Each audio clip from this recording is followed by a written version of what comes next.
Well, welcome back to our next episode of The Awakened Stranger. And again, this is Cody, and today we're sitting with Rodger. And Rodger and I have actually had a conversation prior to this, and we're going to kind of repeat some of his story just so the listeners can hear. But it is absolutely amazing, and I can't thank you enough for being here and being part of this experience with us. And with that, Rodger, Absolutely. I'd love for you to take some Th- time and share your story and introduce yourself to everybody. All right. Well, I'm Rodger. I'm 47 years old. At least I think I am. Yeah, I've got to start with this, Cody. You've heard me say this to you enough, but to the people out there who may just be starting to listen, they need to go watch your videos. It took me seeing your videos after going through everything that I'm about to talk about. Seeing your videos gave me the strength to say, you know what? I got to come out. I got to come out and tell more people I should be doing this. So thank you for your steps. But to get into it, energy, man. I keep hearing you talk about energy a lot. And my story starts really to begin where it really starts. It starts just like everybody else's. I was a kid that grew up. I was a military brat, and my parents were there all the time, but they were never there. So by the time I was like 8, I'd already gotten to the point where I was cooking, cleaning, doing my own stuff, taking care of my own laundry, pretty self-sufficient, but unsupervised. And I didn't really have a good relationship with my father, and it really played into what happened for the rest of my life. I mean, I'm so glad I was a pivotal part of my kids' upbringing, and I ended that cycle. But my dad just wasn't there. He was a workaholic. He just prioritized success over family, which, there's a lot of men out there. They are successful as can be. They conquer the world, but their families are broken, and it's a shame because that's a big part of how we deal with trauma later on in our lives. And like the worst of my childhood, basically made the foundation for the worst of my adulthood. So how you handle things when you're a kid is exactly the pivotal foundation for how it's going to be handled when you're an adult. With that said, I was a runaway at 17. I just couldn't handle it anymore. Actually, what it was I was getting in so much trouble that my mother finally looked at me and said, look, you just stole your dad's truck for the last time. I'm either going to call the cops or you're going to pack your bags. And that was my introduction to, hey, now you got to figure out how you're going to put food on your plate and take care of yourself, because guess what? There's no more going home. And it was, a lot of people have that story and a lot of people have that upbringing. But for us, it was more for my wife and I. Well, when I met my wife, I was about 24. It was one of those, it was really my only true lottery win. A lot of people talk about diamonds in a rough. I lassoed a shooting star. I don't know how. No, this 24-year marriage that we've been in has not been just fun and roses and all happiness. It has been very dark. It has had some real hiccups, but we managed to push through, and I'm so thankful for that, because later on in life, I'm pretty sure I would have given up a long time ago had I not had her there to support me. So my real story, it begins on September 27, 2024. My wife and I had been going through what everybody had been going through at that time. It was post-COVID. Ever since COVID, nothing's been quite right. Our jobs just felt meaningless. We were paycheck to paycheck. Everything that we did just didn't seem like fun. We'd go bowling and stuff, and just finding a lane next to people who just weren't rude, or just trying to go places where you could enjoy life and enjoy your company around you without some kind of exterior drama creating chaos in your little happiness. And so we figured, we got to do something this next time. We've got to take a break from life. We've got to say, you know what, let's do a weekend where we just stop everything and just get away from everybody. We'll go camping. I love camping. That was probably one of the things that my dad did do. And when I say he took me camping, I mean, I was there. It was my mom who taught me how to start a campfire. It was my mom that taught me how to ride a bike. It was my mom that taught me how to throw baseball. She taught me how to do pretty much everything.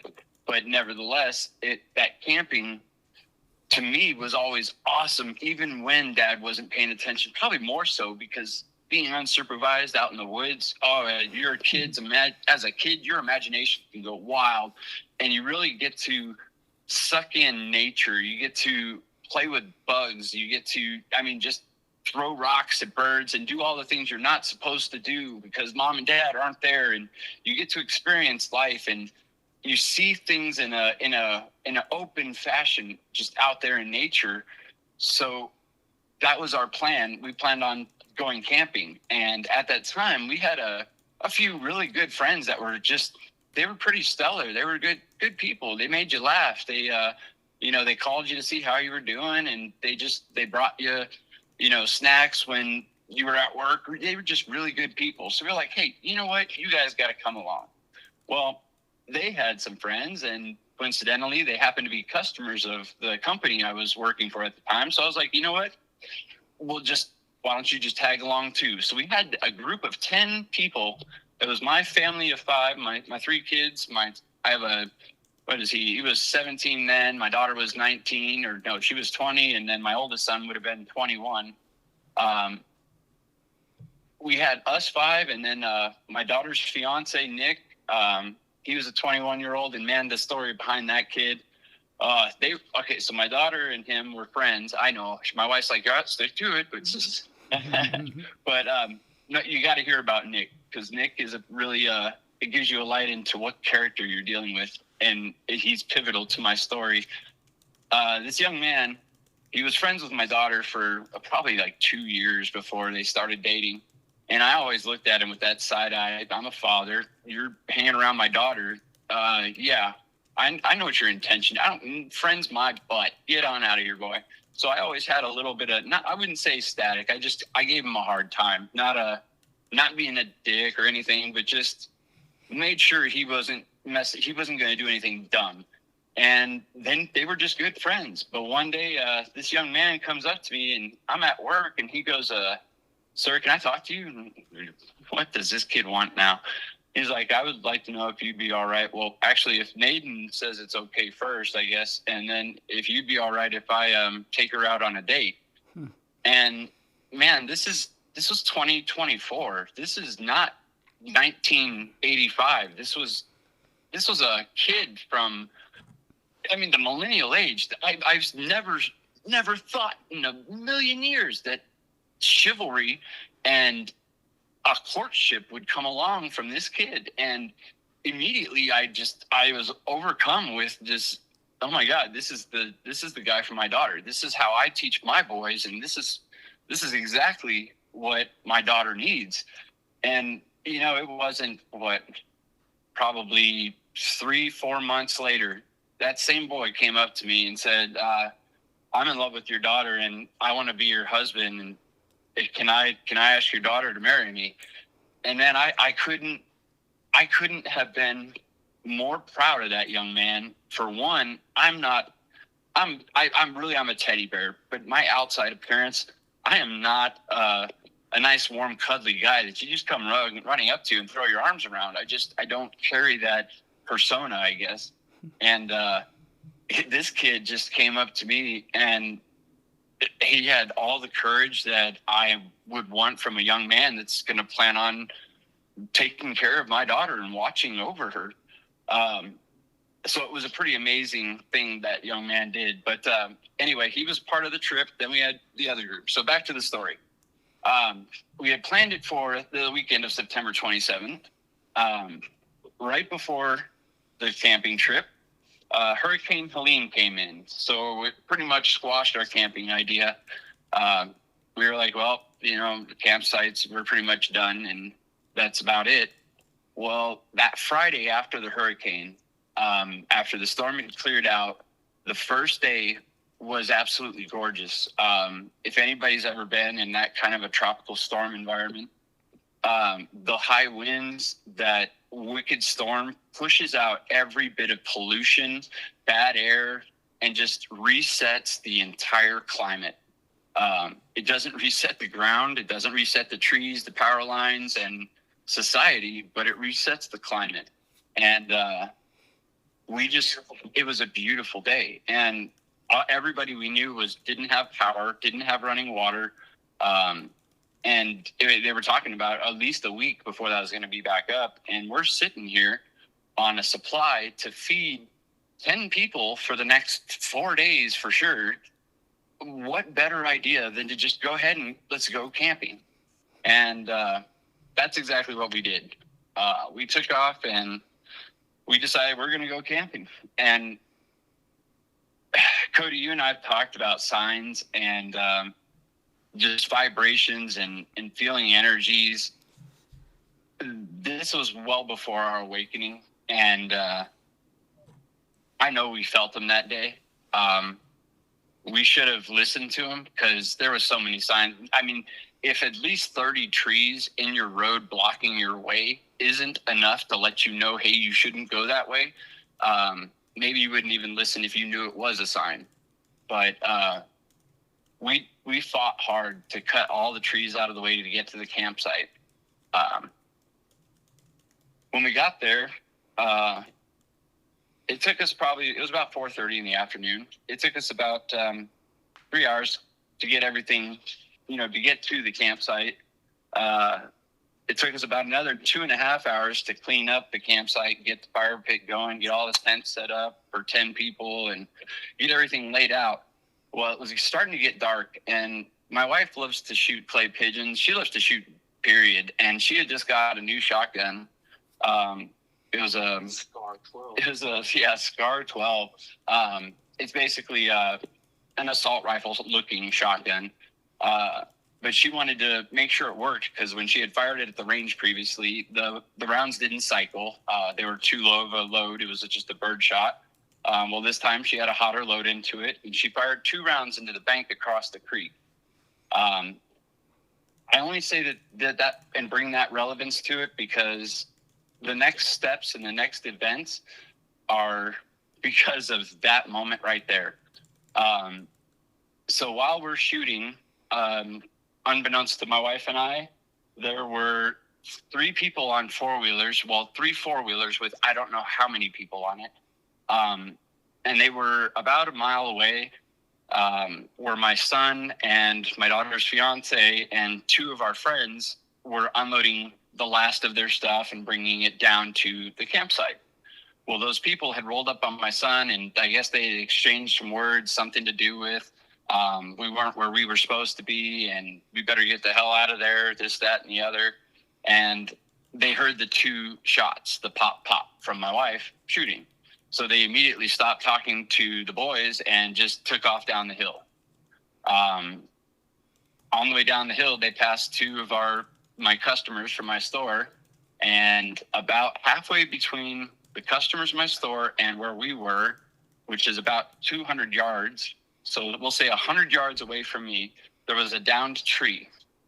At that tree, the guy that was there first, he looked like somebody that I knew to be allowed to be on that property. His name was Paul. I wasn't sure because it was, like I said, it was starting to get dark. But I thought it was Paul. And my wife had handed me her shotgun after she fired those 2 shots. And then that's when, to me, my son came running down the hill and said, hey, Dad, there's 3 guys on 4-wheelers. And they were just yelling at Noah about being where he's not supposed to be. Well, my wife had handed it to me, and I had just turned and started walking towards the 4-wheelers. The gun was to my side. When the man got to the tree, he got off the 4-wheelers, he started walking towards me, and I said, can I help you? And he didn't say, he said something, but I can't remember the exact words of what he said. And I said, are you Paul? Because that's who I believed it to be, was this other guy that was allowed to be there. His name was Paul. We had been texting with the owner the whole afternoon, the owner of the actual property, and she had told me that Paul was aware that we were going to be there and knew that we were allowed to be anywhere on the property. There was nowhere we weren't allowed to go. But he knew that we were there, and he had said to her that if they need anything, let me know. But then back to that moment, he started walking towards me, and I said, "Are you Paul?" And he said nothing. He just kept bull walking towards me, and he closed the gap. And at the whole time, I have the shotgun to my side.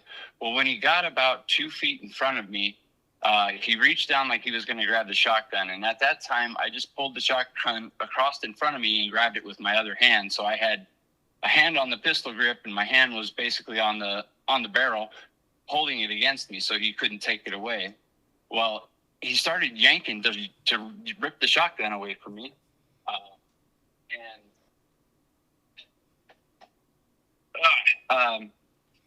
When he did that, I learned something about myself that day, and I hope that everybody who hears this and hears this podcast listens really closely to this, because I can tell you now from my experience, you revert back to what you trained for. And what I mean by that is, that day when he pulled that gun away from me, he was trying to take my shotgun away from me. I should have done something, but I don't want to hurt people. I'm just not. I don't want to hurt anybody. So I get away from him and get the shotgun away from him, but now he's swinging and punching, and he grabs the shotgun again. And again, he's punching me in my head. He's punching me all over, and I'm not doing anything because I don't want to let go of the shotgun. But I'm holding a loaded shotgun. The man is right there. I am perfectly capable. But what I learned, like I said, I learned that day, I didn't want to hurt anybody. I didn't want to kill anybody. And so I did nothing. And he kept backing me up and backing me up. Well, the third time that I broke away from him, he had backed me to this bank. So I was kind of like walking backwards down a bank, and I lost my footing and I fell backwards. And when I fell backwards, he got on top of me real quick, standing over me. And he got a hold of the back end of the shotgun. And I remember as I was falling, I knew things were about to go bad because I felt him get the back end of the shotgun. And when he took it, I remember yelling, "Please don't," because I knew what was coming. I watched the barrel of the shotgun swing around, and it got to where it was about, I could see the black dot of the barrel. I knew that if it came any closer, that was it. I was going to be done. And my finger, because it was a pistol grip shotgun, and the way he was turning the shotgun, I could only keep my finger off that trigger for so long. And when I saw that barrel swing around and knew I was about to be executed, I just pulled the trigger. I pulled the trigger because I don't know why. It just seemed like the thing to do, get that bullet out of that gun before that barrel gets to me. And at the same time, I took my other hand and I threw it up on the middle of the shotgun. And I don't know if it was instinct, accident, or just dumb luck, but because I threw my hand up at the exact time that it fired, the shell stovepiped in the chamber, and I knew that gun was disabled. Here's the problem. When that gun went off, it was probably 2 inches from my face, and all I heard was ring, and then I could hear snapping. I could hear this snapping going off, and I don't know how long I stared at that shotgun casing, but I know as soon as I realized that the gun was disabled, I dropped it and I went to grab that man. I was scared, I was angry, and I was going to grab him, but he is gone. He just disappeared. I looked up and there was nobody there. And so I went to stand up, and I had fallen next to a tree, and I kind of put one hand on a tree and I looked like kind of over my right shoulder, and I see this man that I'd never seen before. It was a guy in a gray shirt with blue jeans and a black hat, and he had a gun in his right hand. The gun was pointed at the ground, but he took one side step to the left, and then like a puppet master cut his strings. He just collapsed to the ground. And at that moment, I realized what I was hearing. I was hearing the snaps of gunfire. Somebody was unloading, and people were getting shot. And so I screamed, "Cease fire, cease fire, stop shooting, stop shooting." And that's when I looked up the hill and I saw Nick. And Nick he'd had a bad feeling about the vibrations those guys were giving off when he had talked to him up the hill. And he told my son just as much before they dropped everything and followed. They came running down behind those four-wheelers. So by the time that guy got there and was bull walking towards me, Nick was already there with my son, and they were running to catch up to make sure that everything was going to be okay. And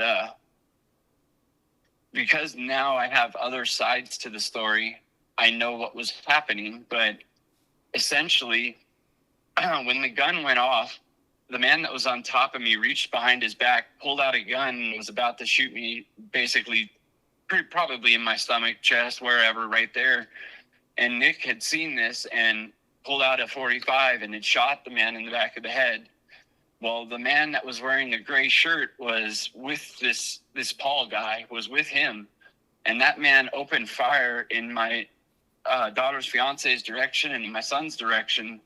And he shot Nick 6 times and ended up shooting my son once in the arm, blowing out my son's elbow. But he shot Nick 6 times. But he didn't kill Nick before Nick turned and returned fire and basically murdered or killed his murderer, killed the guy who murdered him. And so I'm looking around and I see Nick and I run up to him and he's on his knees and he lays back and I put my hand on his chest and I don't know how long I was there. It wasn't very long. I put my hand on his chest and he had already stopped breathing. I put my hand on his neck, and I've been hunting several times in my life. And I've watched what happens when consciousness fades on an animal. And I had no idea that it would be the same watching it happen to a young man. Sorry, Cody, off you mean. You're fine. I'm feeling it too. But so I watched him fade out, and he had gotten shot in the heart and in the carotid artery on the neck, and then a couple times in his legs and his arms. But he had a pretty merciful death, if I can say that at all. But at least it was quick, and he knew that he got justice for what happened to us, because he was alive when I got there. He knew that he had saved us and that he had stopped it before he passed. But I stood up from Nick because my son had yelled, "Dad, Noah's been shot in the arm," and Noah's my oldest son.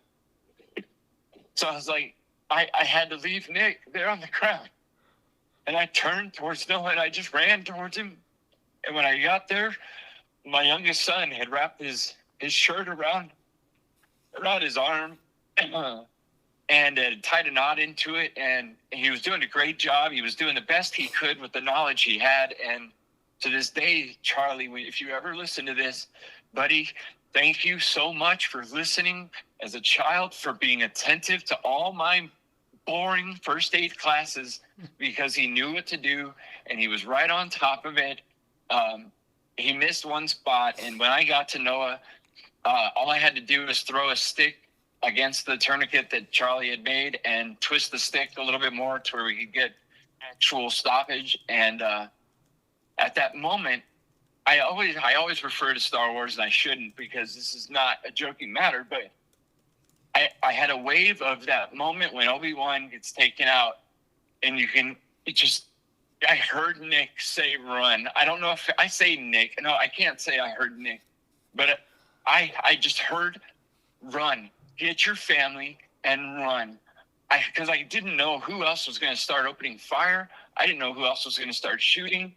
And there was so much that happened in that short period of time from when I stood up to when I talked to Noah. Somewhere in between there, while I was on the ground, I look over and I saw the man that was on top of me and attacking me. And it's like just like a Polaroid flash. I don't even really remember being there, but I remember seeing his head in his wife's lap and thinking, where'd she come from? And I do remember yelling at her. I looked right at her and I yelled at her, help him. What did he do that for? Help him. And I was screaming at her so loud and so angry. And I had no idea his head was missing.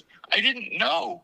I didn't know what had happened. And right as I yelled that, I look over to my left and there's this 5-year-old boy screaming at me, you killed my daddy. I'm like, dude, I didn't kill anybody. And oh my God, there's just so much happened in that short period. It was like 8 seconds, Cody.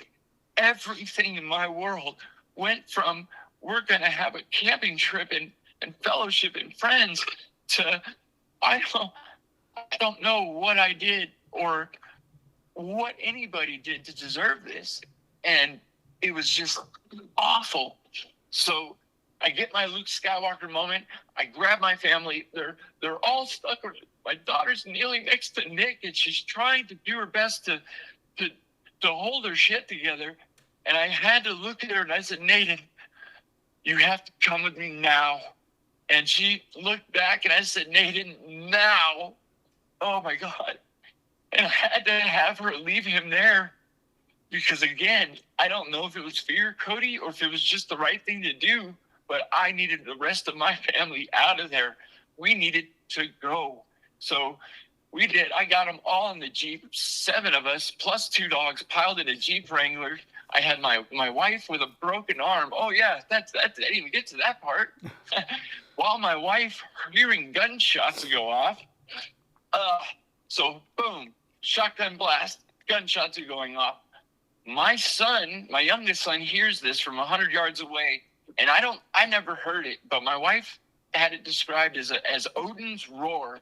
He just screamed, you mother effer, and just ran through that woods straight towards it. And as soon as Amy saw her son running up the hill, she was on him, just chasing after, trying to get to us. And there was a ravine between where we were and where she was. And she went to go jump down that ravine and she was trying to like land on her butt and slide down it. And instead she landed on her arm and just broke her whole arm. And then proceeded to climb up the other side of the ravine with a broken arm. But this woman is in the driver's seat, trying to hold on to my daughter who's sitting in her lap, trying to brace herself on this road while this husband who is in shock out of his mind, just trying to get my family away from this chaos. And Cody, I can tell you that day, if you had asked me, do you believe in God? I'd have said, I believe that there's some kind of energy out there. You ask me today, I'm going to tell you that energy, to me, has force behind it. If it's not conscience or a conscience actually working in that play, then it is a force that can't be described by thought, period. And I say this because the things that happened in that short drive, I say short, it was a 30-minute drive to the hospital. That drive, taking my son to the emergency room, was like so chaotic, but it was crystalline perfect. It was the calmest seas ever. To the point of I was off-roading with my Jeep to get to this campsite. I mean, I had crawled over, rather than cut down every tree, I decided I unlocked the front diffs, I unlocked the sway bars, and we just climbed over trees that we didn't want to cut. And so when we hopped in my Jeep to drive to the hospital, my Jeep's there completely unstable, not set for highway at all. It should have had the locking pins and the sway bars, but I didn't care. I wanted my family out of there. We were hauling ass down the road. There's still, it's the first day after the hurricane. They're not even clearing out roads yet. They're still trying to save lives. They haven't even got to clean up. So there's trees everywhere. And now it's pitch black dark. It's like, I couldn't remember if it was raining or if it's because everybody was in the car, but the windshield was fogging up. And every time a car's headlights would come, all I could see was just the headlights. It was just the headlights and windshield. I couldn't see anything. And as we're going, I remember this part so clear, Cody, because I look over, I see my wife. She is like in shock. I see my daughter. She's in shock. And they're holding on to each other. And Cody, when I look back, I saw headlights and something told me, Rodger, slow down. Slow down, Rodger, slow down. And I hit the brakes. I don't know why, but the car hadn't even gotten to me yet. And I hit the brakes. Cody, there was a tree in the road. And when I say in the road, I mean like Final Destination log bouncing down the highway in the road with the stalk of it right at the passenger window. That trunk of that tree would have went right into where my daughter and wife were at 40 miles an hour. And like I said, something came over me, and out of nowhere on the straight road, I hit the brakes and I slowed way down, and I let that car that was coming towards us pass so I could see again. And as soon as it passed, my headlights lit up. Actually, no, that wasn't even my headlights. I had Jeep, it was a wonderful Jeep. It had all kinds of utility lights on it. As soon as that car passed, I flipped on the LEDs and it lit up everything. And as soon as it lit it up, boom, there was a tree dead center of that road, right where my wife and daughter would have been. And I dodged it. So keep that one in mind, because I'm going to get back to energy one of these times. I know it. But we get over there, we get to the hospital, and it's like everything's chaos. People are not acting the way they should around hurricane. Okay, look, people, a hurricane just happened. There should be people like running around asking others, hey, are you okay? Is everybody okay here? And no, what we have is, while we're waiting at the hospital, we're like waiting, giving statements to the cops and doing all this. Our friends go to the gas station just to get us some drinks because they're sweethearts. And while they're there, a gunfight breaks out at the gas station over gasoline. And it's like, all right, whoa, what has happened to humanity? All we wanted to do was take a break, just have a little fellowship, have some fun. I ain't gonna lie, I brought about, 15 grams of mushrooms. I was gonna give them to anybody at the campsite that wanted some. We were gonna relax, enjoy company of just everybody, enjoy that, what life should be. Watching your friends laugh and have a good time, seeing your kids needing help and going and helping them. That's what it's about. And we were seeing everything opposite from that, complete inhumanity. And it was like, it was devastating to watch. But then again, we were so in shock, it almost felt normal at that time. And when I look back at, like, okay, when I found out there was a shooting at the gas station, it was all good. I mean, I was like, well, damn, that sucks. Well, are you okay? Or, is everything all right? Well, yeah, we just went to the other gas station. What are you talking? In my world now, thinking about that night, if I had been of clear mind, I would have said, you should have got out of there. Forget the drinks. You should stay here. Don't leave. We'll figure it out. I want mine close. I want mine safe. But that day, it didn't even cross my mind to think a drink's not important. It's not. I don't know. It was just so awful. So we spend the next week. Well, first of all, my son ends up having to have a whole bunch of steel put in his arm. And, oh, God, I always try to avoid this part. But while I was at the hospital, I had to do one of the worst things in the world, Cody. I had to look at another mother.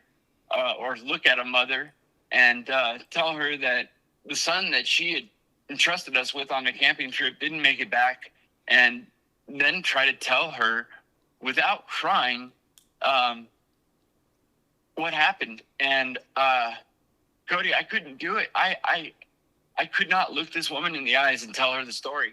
I told her that Nick wasn't coming back and that he had been killed, and I told her what had happened to like the best of my ability, but trust me, it wasn't the story of what had happened. I couldn't get it out. And I don't even know how she found out. I don't know if my wife eventually told her. I don't even know. I just know that that is a feeling that I don't ever want to have to experience ever again. But I can tell you, if I ever do have to experience it again, Cody, I'm going to hit that one head on, and I know how to do it now. And that's kind of the principal point to why I am who I am today and where we're going. All of these incidents, they seem awful and horrible, and we say, why? When that's not the question. The question is, what can you learn from this? And I know a lot of people won't understand what I mean by that.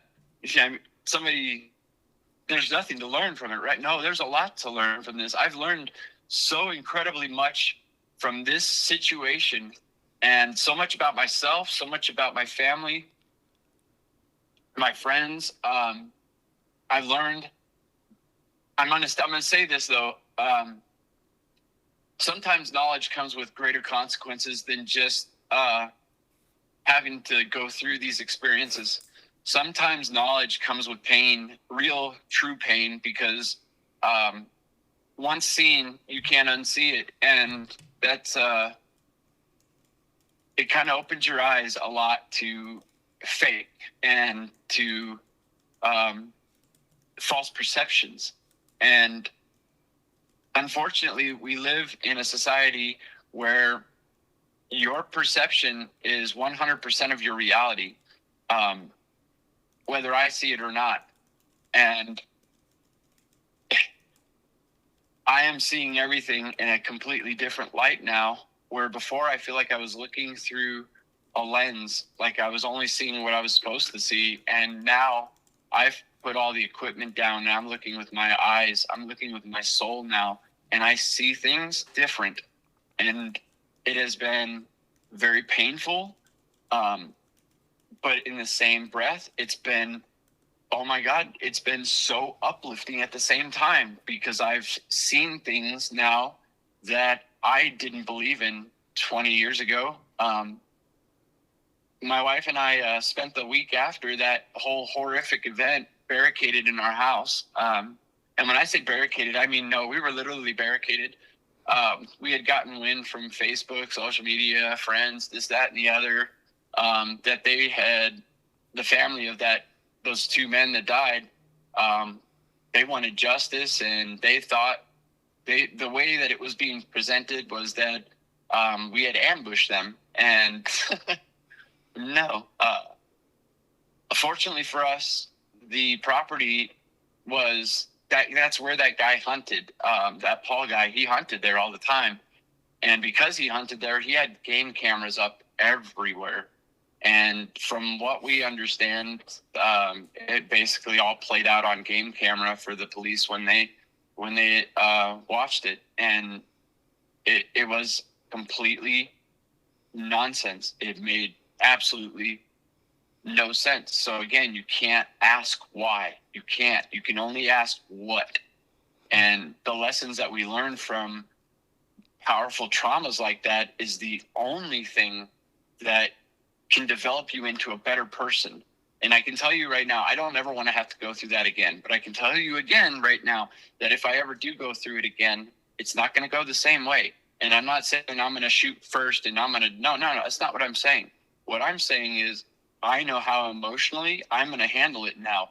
I know where my mind is going to be. I am not going to be looking for a fight. It's a matter of choice at this point. And no, we don't all have to tuck tail and run every time a bully wants to come and push you around. But we definitely can approach things with a different energy and maybe influence situations a little better. Who knows? I don't know. Maybe if I had gone walking up to Paul and been like, "Hey there, buddy, how you doing?" He'd have been all right. But I don't know. But that kind of is just the beginning of what we had to go through. That kind of triggered a spark in my wife and I. I found it really hard to go to work. Obviously, I didn't go to work for like 3 weeks after that. My wife took like 2 months off, or 10 weeks. Yeah, 10 weeks off because medical leave for a broken arm. And then that was just really, it was hard on both of us. And during that time, being locked in that first week, being locked in the house, barricaded in the living room with the couch up against the front door. And I mean, we had four mattresses on the floor and then the couches. And I mean, we were all sleeping in there. We had some pretty crazy things happen over the next week. I wasn't able to sleep the whole time. I would bust out in tears. I was a mess, man. I was a complete mess. Everyone was. Yeah, everybody was a complete mess, and we were was at the hospital by himself. Yeah, my oldest son. Thank you, COVID, for making even hospitals inhumane. We weren't allowed to see him. COVID and all. You couldn't go visit him in the emergency room. They wouldn't allow it. This, that, and the other. And it's not even COVID's not even wasn't even really worrying anybody at the moment. But they still didn't allow you to go hang out in there. So he was stuck there for 3 days just by himself, grieving on his own. He no support. He watched Nick die, and there was no support for him.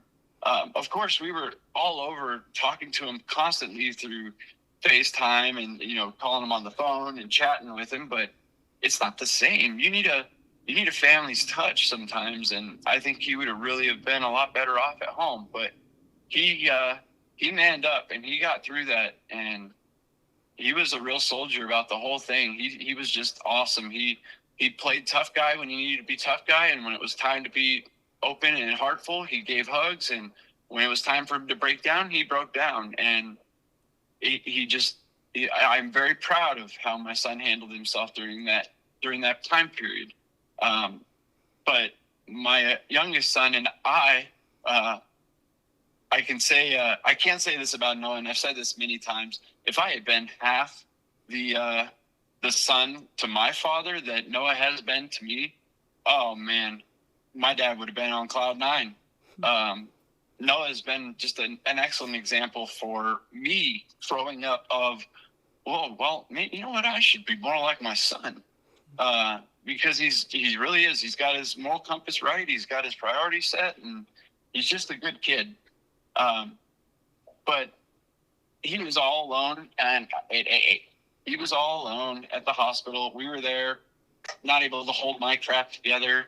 And I know from talking to a bunch of people in the past, and I have a few friends that they had spent a lot of time in the desert, basically in Afghanistan or over there in the Middle East. And one of the things that one of them had mentioned to me a long time ago is that he was suffering from PTSD and suicidal thoughts and a lot of stuff after he came back. And one thing that he did was he took a massive dose of mushrooms, and it sent him for a trip that healed him, that really brought him back down to earth, allowed him to find reason, and just it opened him up and gave him perspective that he didn't have before taking them. And I don't know what I was expecting when I took that, but I know that when I took about 5 or 6 grams of mushrooms.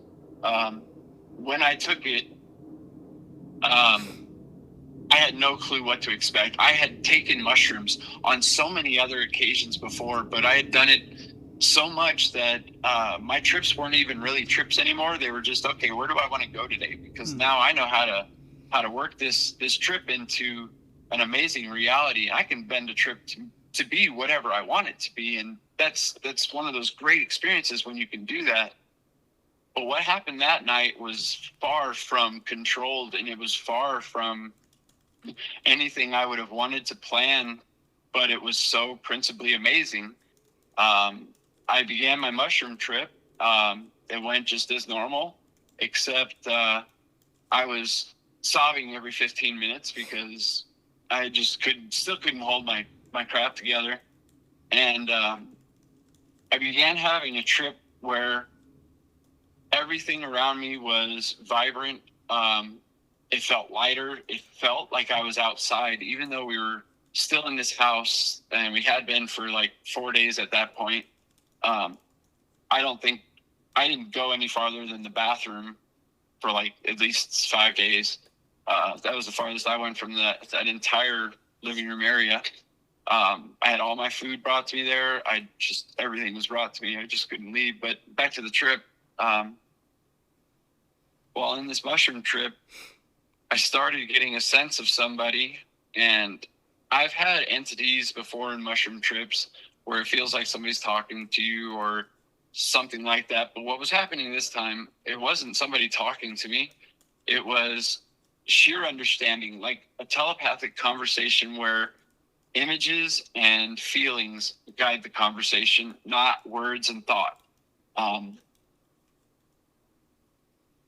what was coming out was that the reason why Nick gave his life for me was because of what he did, or what he had to go through, and the way that he has learned to love. And that didn't make sense to me. So I started literally asking questions from this mushroom trip, and real answers started coming back, like one after another, with so much clarity that it felt familiar. And all of a sudden I realized I was talking to Nick. Now, when I say that, I understand how hallucinogens work. I understand mushrooms. That I do also understand that I was having a hallucination about seeing Nick.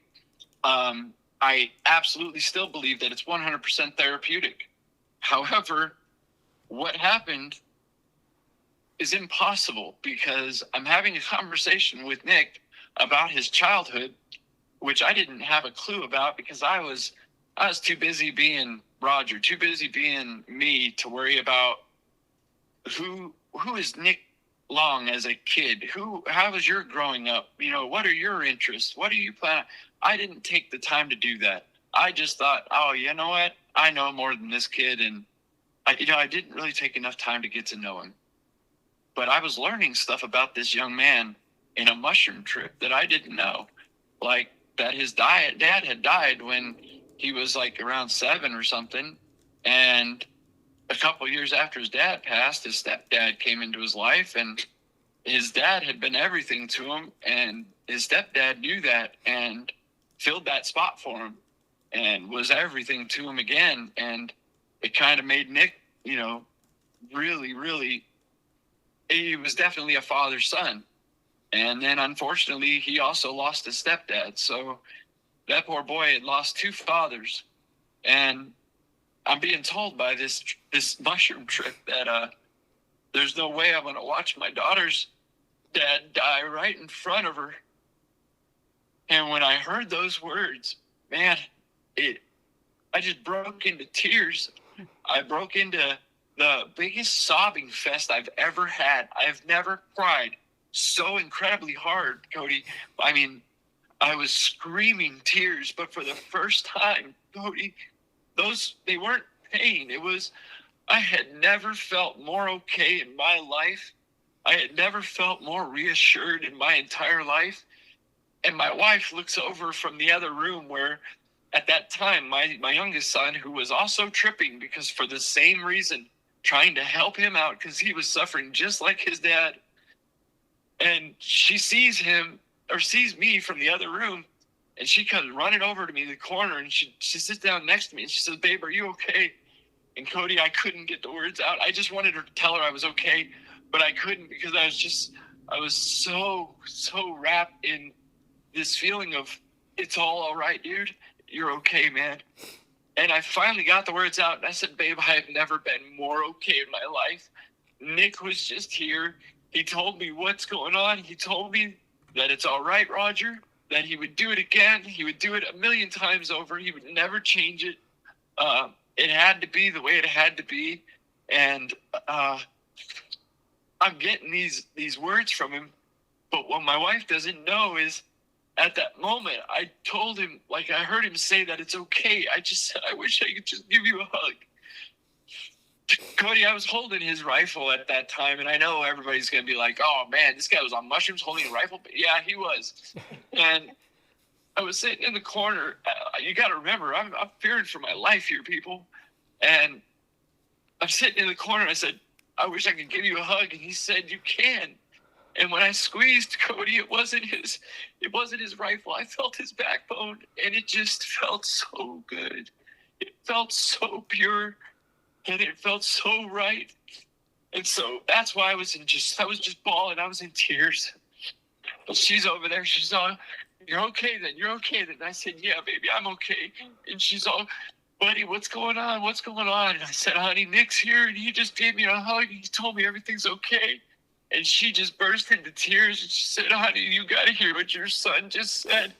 Because he was tripping over to the other side of the house, and he's telling his mom, Mom, I can see Nick. He's right there with Dad. He's giving him a hug, and he's telling him, I can't see what I don't know what all he was telling you, but you're saying all this, and okay, hallucination or not, how does that happen? So, I pull my shit together, right? And I tell her everything's all right. I tell her all about what I felt, and she tells me what Charlie's going through. And it's like from that moment on, I went to sleep. I slept so good, Cody. I slept like I was back in my mother's womb, just safe, warm, comfortable, so protected, so shielded. And I have to thank mushrooms for that. I have to thank my buddy Ghost Baron for telling me one day while we were playing video games, hey, man, I can tell you, man, PTSD, mushrooms is the answer. Mushrooms will fix you. And I got to thank him for that, because it gave me an experience that I never expected. I've always told people that you've got to trust the mushrooms, because they give you perspective that you don't have. I like to use, like, if you can think of your life as a mosaic up on the wall, except it's a big picture of you, except being an actual picture of you, each puzzle piece, each mosaic piece up there is a moment in your life where something happened, whether it be good things like the time that your dad smacked you across the face because he caught you lying or something, or the time that you wanted to kiss this girl and you finally got the courage to do it and she kissed you back, and the time that you went to go, I don't know, walk out in front of a bunch of people and your fly was open. All those things are mosaic tiles.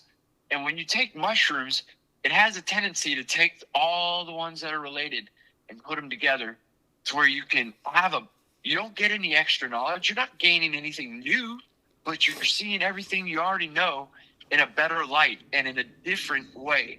And I think that's part of what happened that day I took those mushrooms. And immediately for that next day, things started changing for my wife and I. Our motivation changed. Obviously, we had to do something, because being barricaded in that house was just pushing our limits. So we started, little baby steps. We would go to just to my work. At that time, I worked at a smoke shop, so going to work was like going to get your weed. It wasn't a big deal at all, and it was awesome. And I would stay a couple hours, but I found myself having anxiety. Obviously, I couldn't stop looking over my shoulder. I always had to know where my wife was. I needed to know where my kids were. I found myself being a little bit hyper vigilant. I was very hyper vigilant. My anxiety was going through the roof, and though I'd been helped by mushrooms with that trauma and the shock that I was going through, I had a long road ahead of me with this anxiety and that whole, I don't know, angst that comes with it. So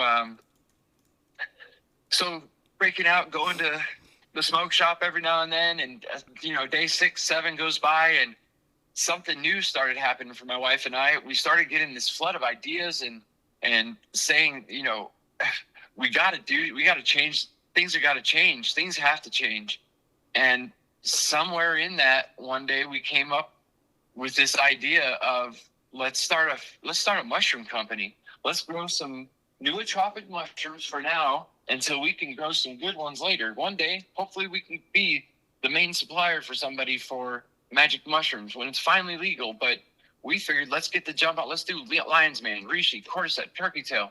Because when you take those, they do have very good benefits for you. They can be very healthy for you.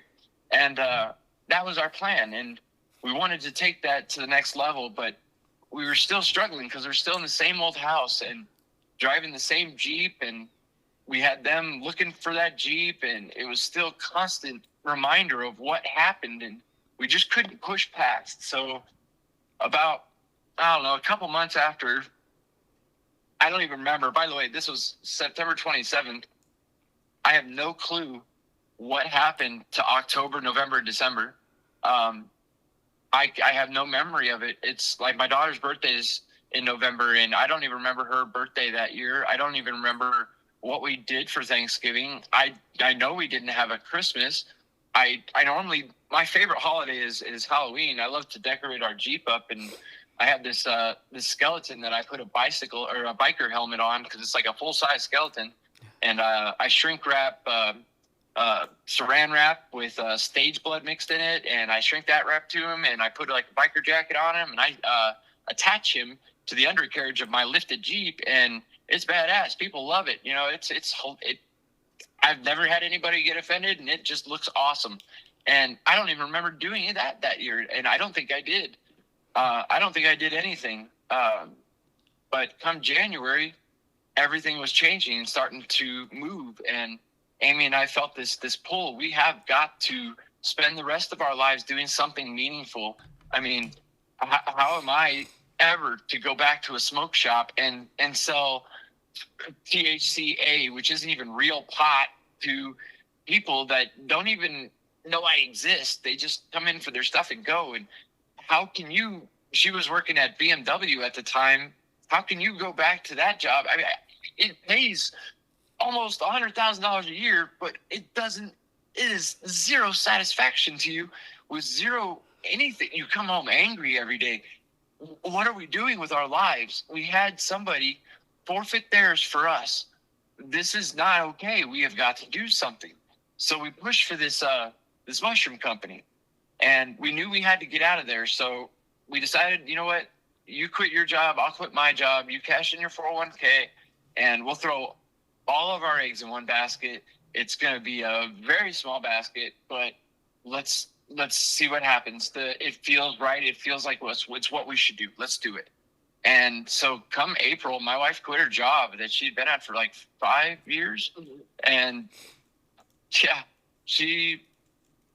hindsight being 2020, maybe we shouldn't have done that. I don't know, Cody, but I do know for a fact that I don't regret doing that, because I am learning so much from these mistakes that I would not have learned otherwise. And I'm learning so much that if I hadn't known these and had become successful, I'd have lost it all because of what I'm learning and the truth of some of the things that you don't want to face in a normal everyday life. But we moved to a small town, a very small mountain town in North Carolina. And we thought it would be a good step for us. There was a little bit of traction when we got to deal with the landlord because, money was tight. When I say she cashed in her 401k, this wasn't like a 401k that had been growing interest for the last 20 years. This was like, 3 years old, and we had borrowed from it a couple times. So there wasn't much of a 401k there. And we'd struggled in the beginning, and we didn't care. We were just gonna keep pushing and see what happens. And so I wasn't able to get all my supplies together to start growing mushrooms. Finances started kicking us in the butt, and the next thing I knew, we were struggling for bills. And so I was like, all right, well, things have got to change. I'm going to go ahead and pick up a job. So I got a job at Dollar General, and I started working at Schneider Tree Care, and it's like a tree cutting service. And I basically had 3 jobs. I was trying to do my mushroom company. I was working at Dollar General, and I was a shop admin for a tree care service, doing everything I can. And all of this, keep in mind, I didn't even tell you this part. I had a 23-year career driving semi trucks with over 2.5 million miles with 0 accidents, 0 incidences. But I got tired of doing that because companies were more worried about their product than their drivers. And I ended up having a heat stroke one time. And I almost died. The first question to my wife from my boss was, can you get the load there tomorrow? After that, I quit driving trucks. So that's why I was doing all these these little jobs just so I didn't have that headache of having to worry about anything. No more stressing about who cares about, me. I don't have to do anything stressful enough to have to worry. So that was kind of the plan. So while working at Dollar General, I got a cool little gig going because I realized, they throw away a lot of stuff. A lot of stuff is damaged out that they don't return back to the factory. It's too expensive for them. So they throw it away.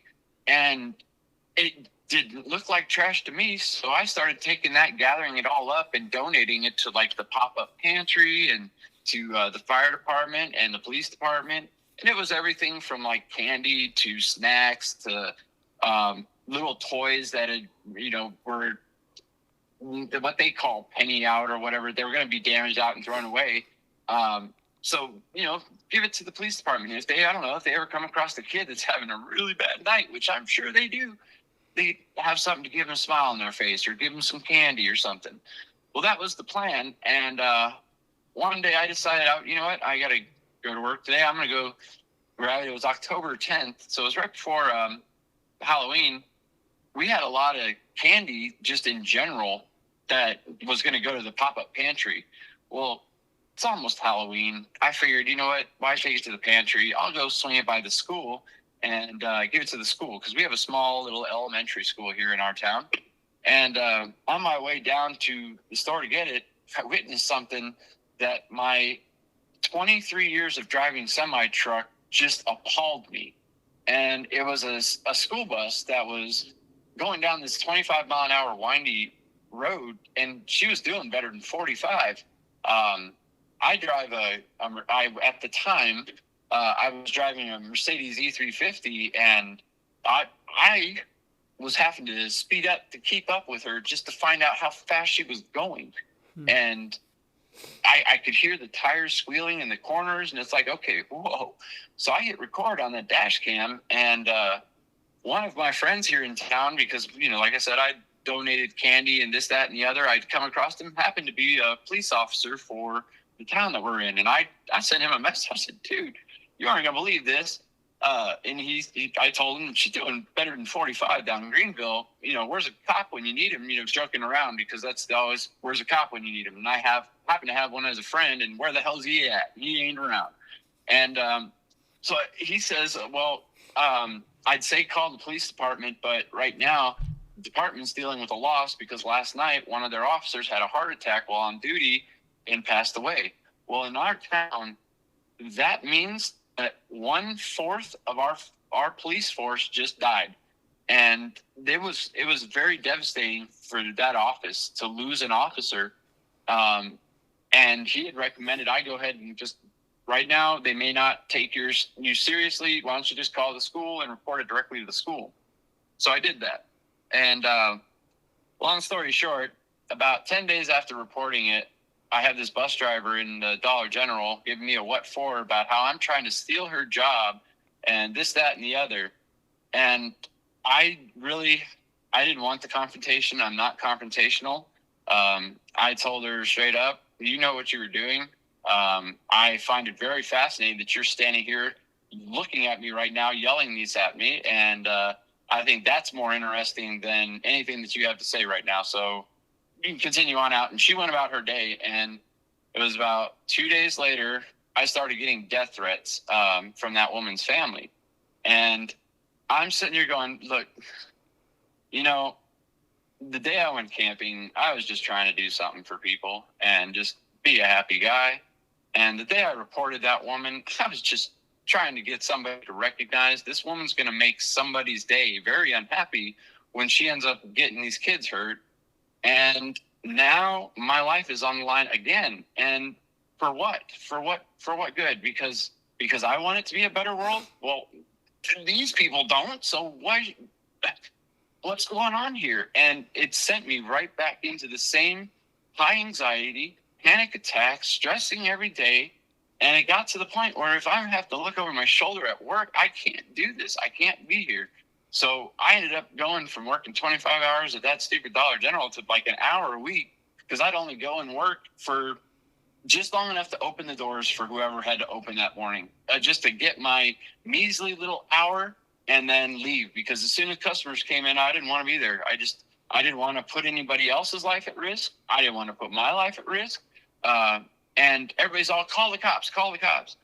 And I'm sitting there going, I've tried that once, and it didn't go out too well for me. Let's try again. So I did call the cops, and I called our local PD. And while I'm trying to explain to this man that I got some woman threatening me over the phone, he says, hang on a minute. I got somebody driving over here, and I'll have to call you back and take this report later. And he just hung up on me. And that was it. I never heard back from him again. So it was like, if you're not going to take me serious when I call you the first time, I'm not going to sit here and beg you to take the police report. Second, criminals don't abide by the law. That's what kind of makes them criminals. That's the whole objective of a criminal. Let's break the law.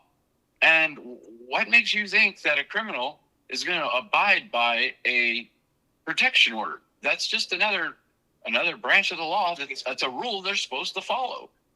It's a choice to follow that rule. So it really made no sense to me to do that. And everybody's like, you should sue because they did it. I probably should. But again, unfortunately, in this country, if you want your rights protected, you have to be able to afford them. So right there, I was already struggling before this. That's why I went ahead and got 2 jobs to help the wife out. And they made it to where I couldn't do that. So here comes December. I fallen 2 months behind on my payments. It's December 16th, 9 days before Christmas. And lo and behold, my car gets repoed. Surprise. It's just inevitable. It's going to happen. You don't pay your bills, they want their stuff back. And I tried to reason with the guy. I tried to tell him, hey, this is what's going on. And I had just gotten a Christmas bonus. I had $1,200. My payment for my car for 2 months was like $1,050 or $1,050 or something like that. So I was like, damn, my whole bonus is going to have to go to this guy. So I was like, I got it. And he said, no, you have to pay for the towing too. And I'm looking at the guy. He hasn't loaded my car on the tow truck.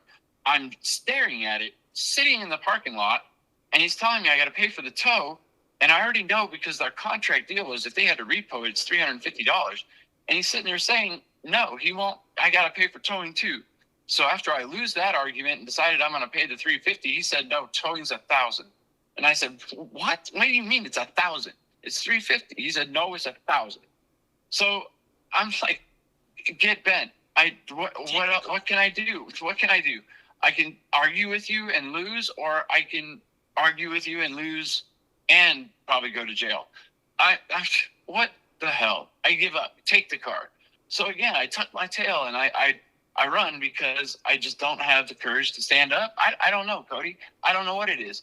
I just know I don't have the anxiety level to face these guys. So I roll over again. And this whole time, I only have one job. Now it's this Schneider tree care, because to run my business, I need money to buy my supplies. I can't get that. So first job's down. Second job, I had to give it up. Third job, well, now they just took my ride. And this job is 30 minutes away from my home. Well, this is not looking too damn good for me. And it's all self-inflicted, I guess. I allowed it to happen. And it's insane, but there's not much you can do about it. So the car goes, and out of nowhere, one of our friends says, hey, don't worry about it, Rodger. I got you. And he lets me borrow an old piece of crap 1994 Ford F-150 and this like 1993 Chevy Cobalt. The truck had 2 lug nuts on each tire. The muffler fell off on my wife's way down to bring it to me. The bed wasn't attached to it. And I was so damn grateful. I was so grateful for the truck. And he said, look, I know you're having money problems. Here's some credit cards. He loaned us a couple credit cards with like, I don't know, there was probably about $1,000 in total, maybe $1,300 in total on it. And I was like, man, you're awesome. Well, with me working at Schneider Tree Care, being the shop admin, my job there was basically shop control, vehicle maintenance. Anything that had to do with a vehicle, it came through me, whether it was parts, labor, questions, didn't matter. It came through me. I handled it. Then I sent it on to the mechanics. So I knew for a fact I could get his truck even better than it was now. I could fix it up for him, and that's how I would pay him back. And I told him as much. And I ended up getting about $2,000 worth of parts on it, $800 tires. I went ahead and I put good tires on it because I'm a truck driver. You don't put crap tires on any vehicle. That's one thing that needs to be good. And so you put good tires on it. I ended up changing like a whole bunch of different miscellaneous parts on it. But the bill was about $2,000, and I did the work myself, so that saved any labor cost. And I talked to him. I said, "Hey, this is cool, right?" He's all, "Yeah, that's cool. That works. It's kind of a fair trade. I give you this, you give me that." Well, the whole time, he's sitting there like, "You're going to sue and you're going to get a settlement if you do that, and you should push that." And I'm like, he was talking me into it, and he wasn't really talking me into it, but he was agreeing, you should. And it was the settlement idea is what kept coming back to me, because I wanted to file a tort claim against the school, but I just didn't have the courage, because that means I'm going to have to stand up, tell my story in front of a whole bunch of people again, and I may have to do it in a courtroom. And I do not want to stand in front of a judge and try to hold my crap together, because there's only one way I can do that, Cody, and it's to get angry. If I'm about to cry because I'm sad, I can hide it if I do one thing. I have to get angry, and it's horrible. It's a horrible disguise, but it's the only mask that'll cover up my tears. And so I couldn't file this tort claim. And when I told him that, and I told him that the money's not going to be coming from that, that's where everything went south, because that's what he was counting on. And I realized I had a friend helping me out, because he saw a win for him too. And he saw a little something for himself. And out of nowhere, he yanks the vehicles from us because, well, he's not going to get anything out of it, so why continue to help us? And it like threw us for a loop. So we're like, what's going on with humanity? You got people that say they're your friend and they're helping you out. You do right by them, and then they flip because what? The prize wasn't good enough? You didn't get enough from me? It doesn't make sense. People shouldn't be that way. Life shouldn't be that way. So my wife and I are battling with this in our mind, and we're angry. We want to go right up to him and just give him a what for. But again, that's not our nature. That's not our character. So what do? We keep our mouth shut. We give him his trucks back, and we say thank you. We say we appreciate that he took the time when nobody else would to consider us, because we are grateful for that time that we had his vehicles. Absolutely we are.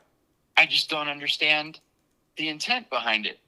In my mind, if you're going to help somebody as a human being, you extend your hand and you help them. There's no strings attached. If you have strings attached, now you're self-helping. That's not help for them. You're not helping them. You're self-helping. Whatever it is that you're doing it for self-justification, for self-gratification, so people will see you helping and like you for it. That's not helping, and that's not real. That's not love. And that hurt so bad, knowing that this guy that I truly loved, and I felt like he should be a part of my family, and that we should be inviting him over for dinners, and we would extend him offer after offer, and he just turned it down, and he was okay with just loaning us his cars, and we'd bring him dinners and all kinds of stuff, and he was grateful, but he didn't want to be my friend, I guess, and it was what he can gain from the situation, and that broke my heart, and it made me realize, okay, well, I found out a long time ago that unfortunately a lot of friends are like that. They're happy with you. I didn't know, after this whole ordeal went, and I hadn't been working for months. I didn't have money. I couldn't go out and hang out with my friends. I couldn't afford to do anything. They all disappeared. And I realized what it was. Well, I don't have money anymore. I'm not paying their way to do shit. I'm not paying for them to have food. I'm not paying to take them there. I'm not putting out. So I guess I was just a bad girlfriend to all my friends for so damn long. And it breaks my heart when you come back around and you realize that that's why people were using you. So again, we're trying to stay focused, because this is not how I want to live my life after just watching a near execution And after nearly being executed, sorry, we had somebody pull up on us. After nearly being executed, and going through all that, and seeing all this betrayal left and right, I didn't want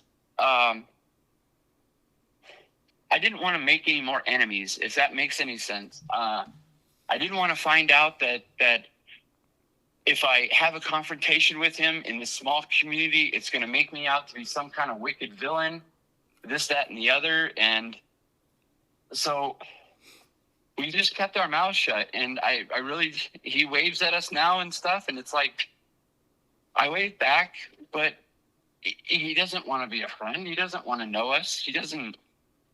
And so I'm lost on that. And then we move on past him. By now, because I don't have a vehicle, I've given up another job. Really, I'd go into that one, but the gist of why I left that job is I was being sexually harassed there.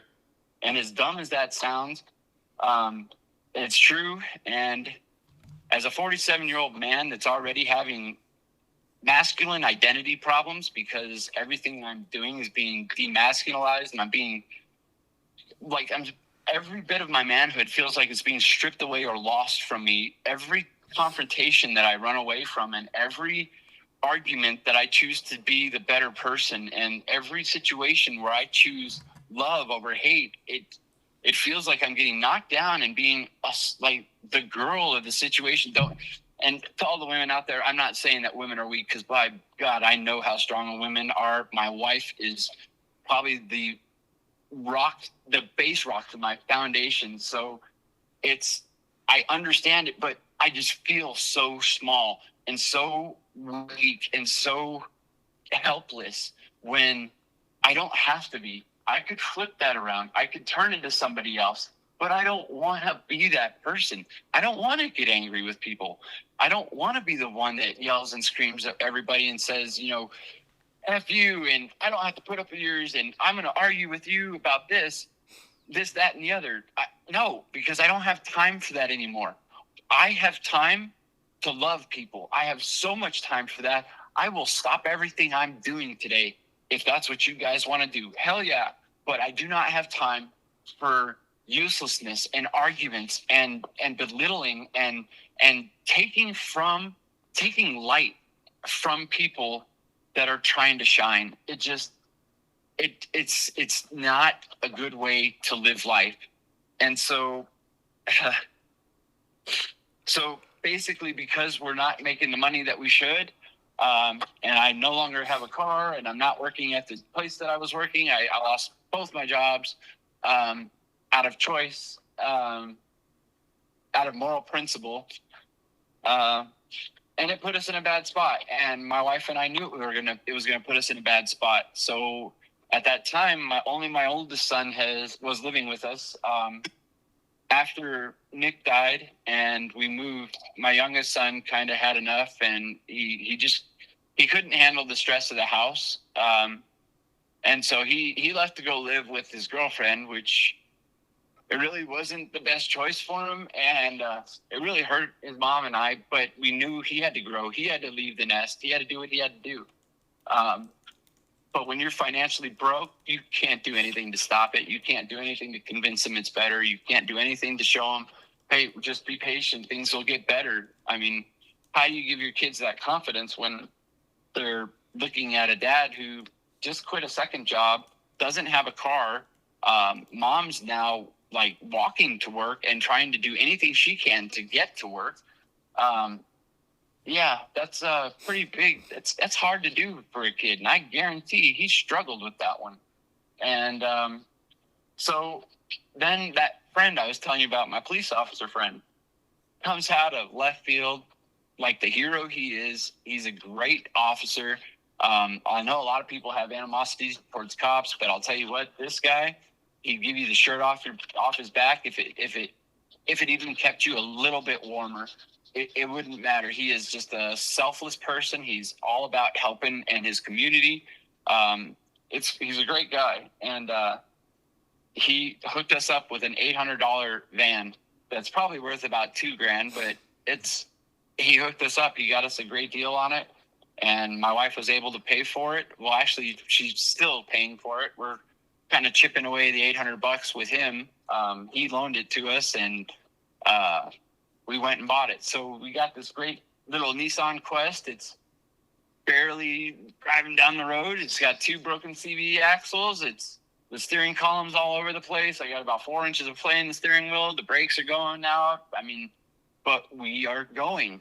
And for the first time in my life, I don't regret where I'm at. And I can say that because I'm learning something, Cody, about something real about life.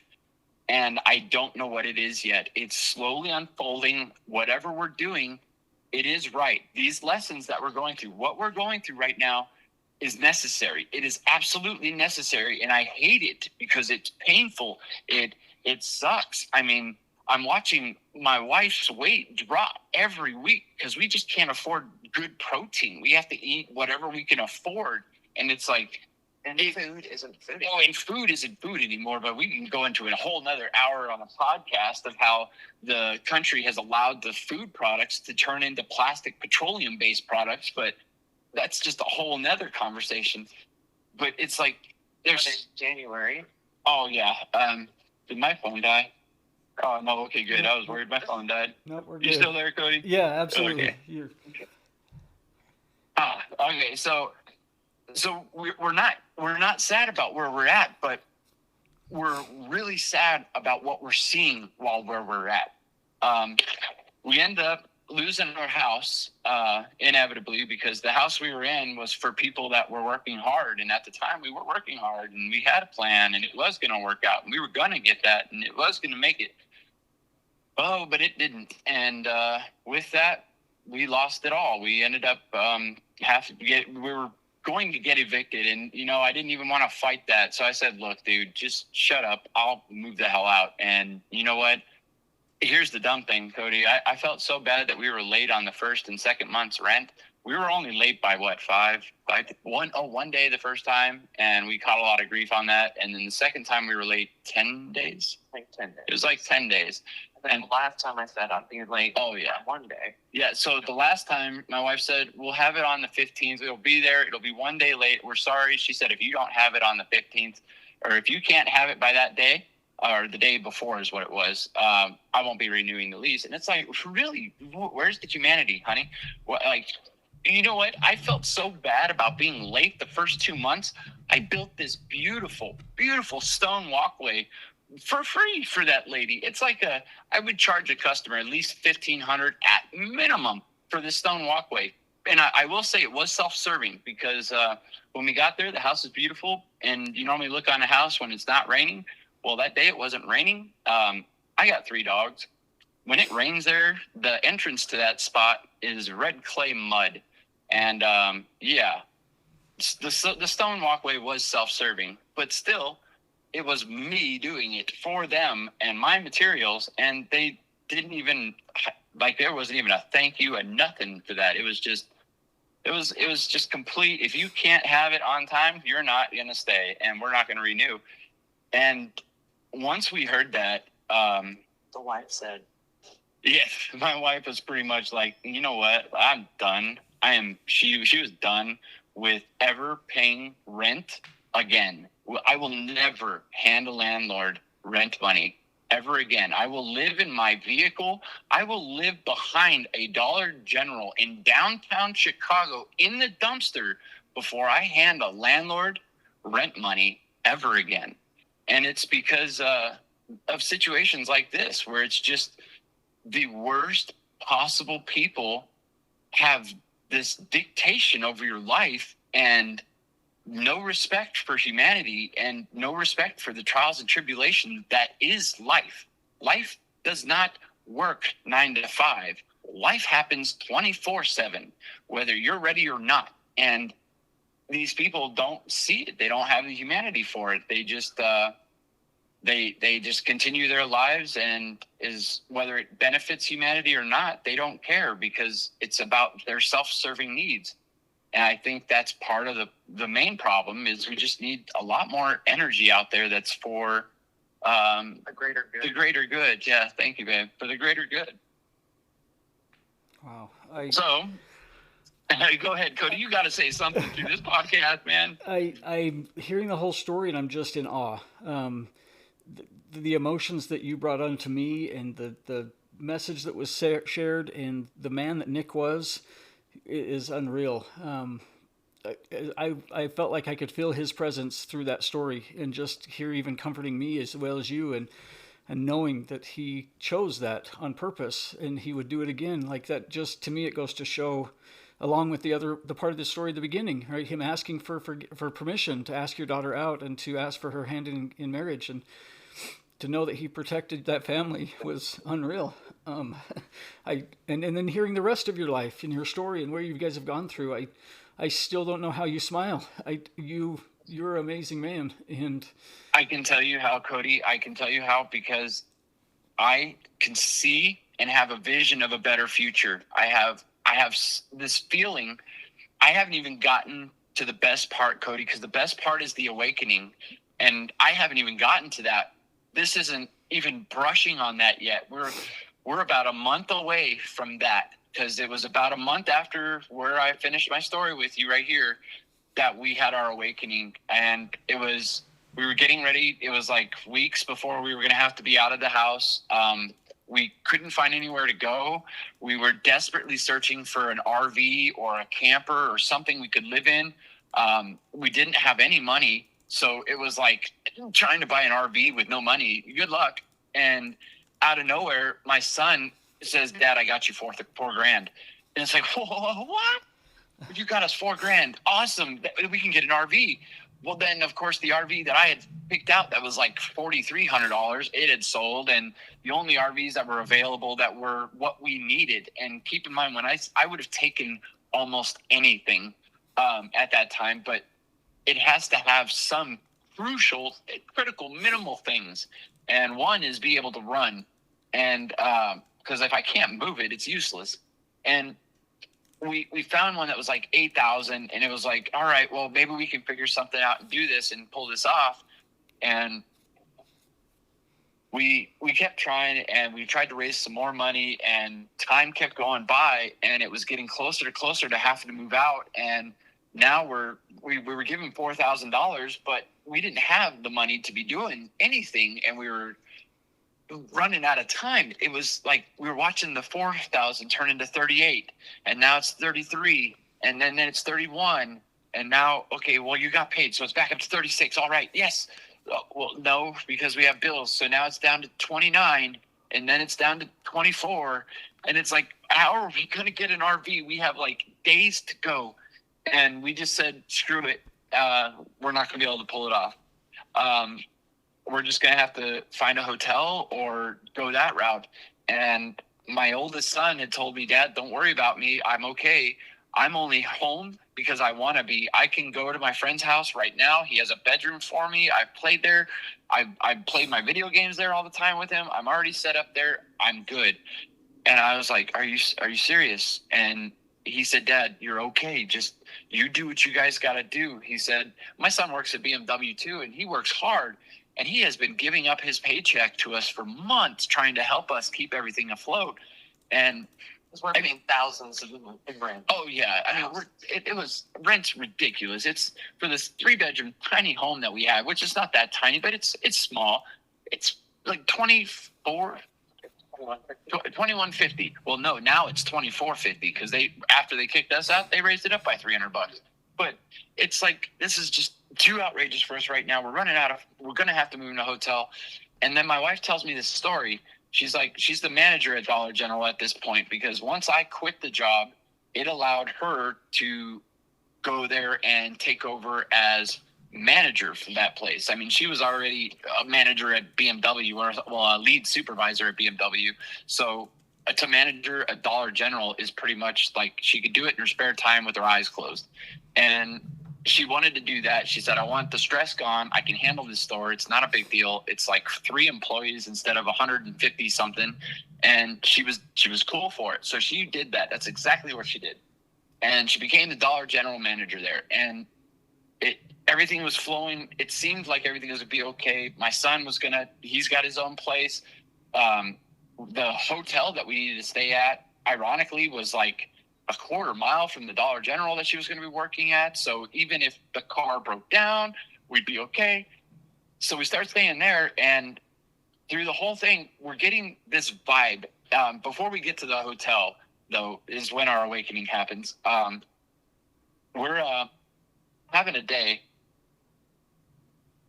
And what I mean by having a day, I mean, my wife's patience is tried. I had reached the brink of my fortitude of what I could handle for bad news. I had become a doomsday seer, I guess, because everything felt like impending doom.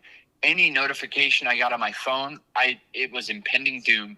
It was my next death, my next bit of bad news, my next crap, my next everything. And it got to the point where even now, Cody, my phone doesn't make a sound. It doesn't make a sound unless you're on my favorites contacts, and that's it. I don't ever hear my phone ring. I don't hear a chime. I don't hear nothing from it, because it became just impending doom every day, every beep, every chime, and I could not do it. So We're at the hotel. we're at the hotel. Oh, no, we're not at the hotel.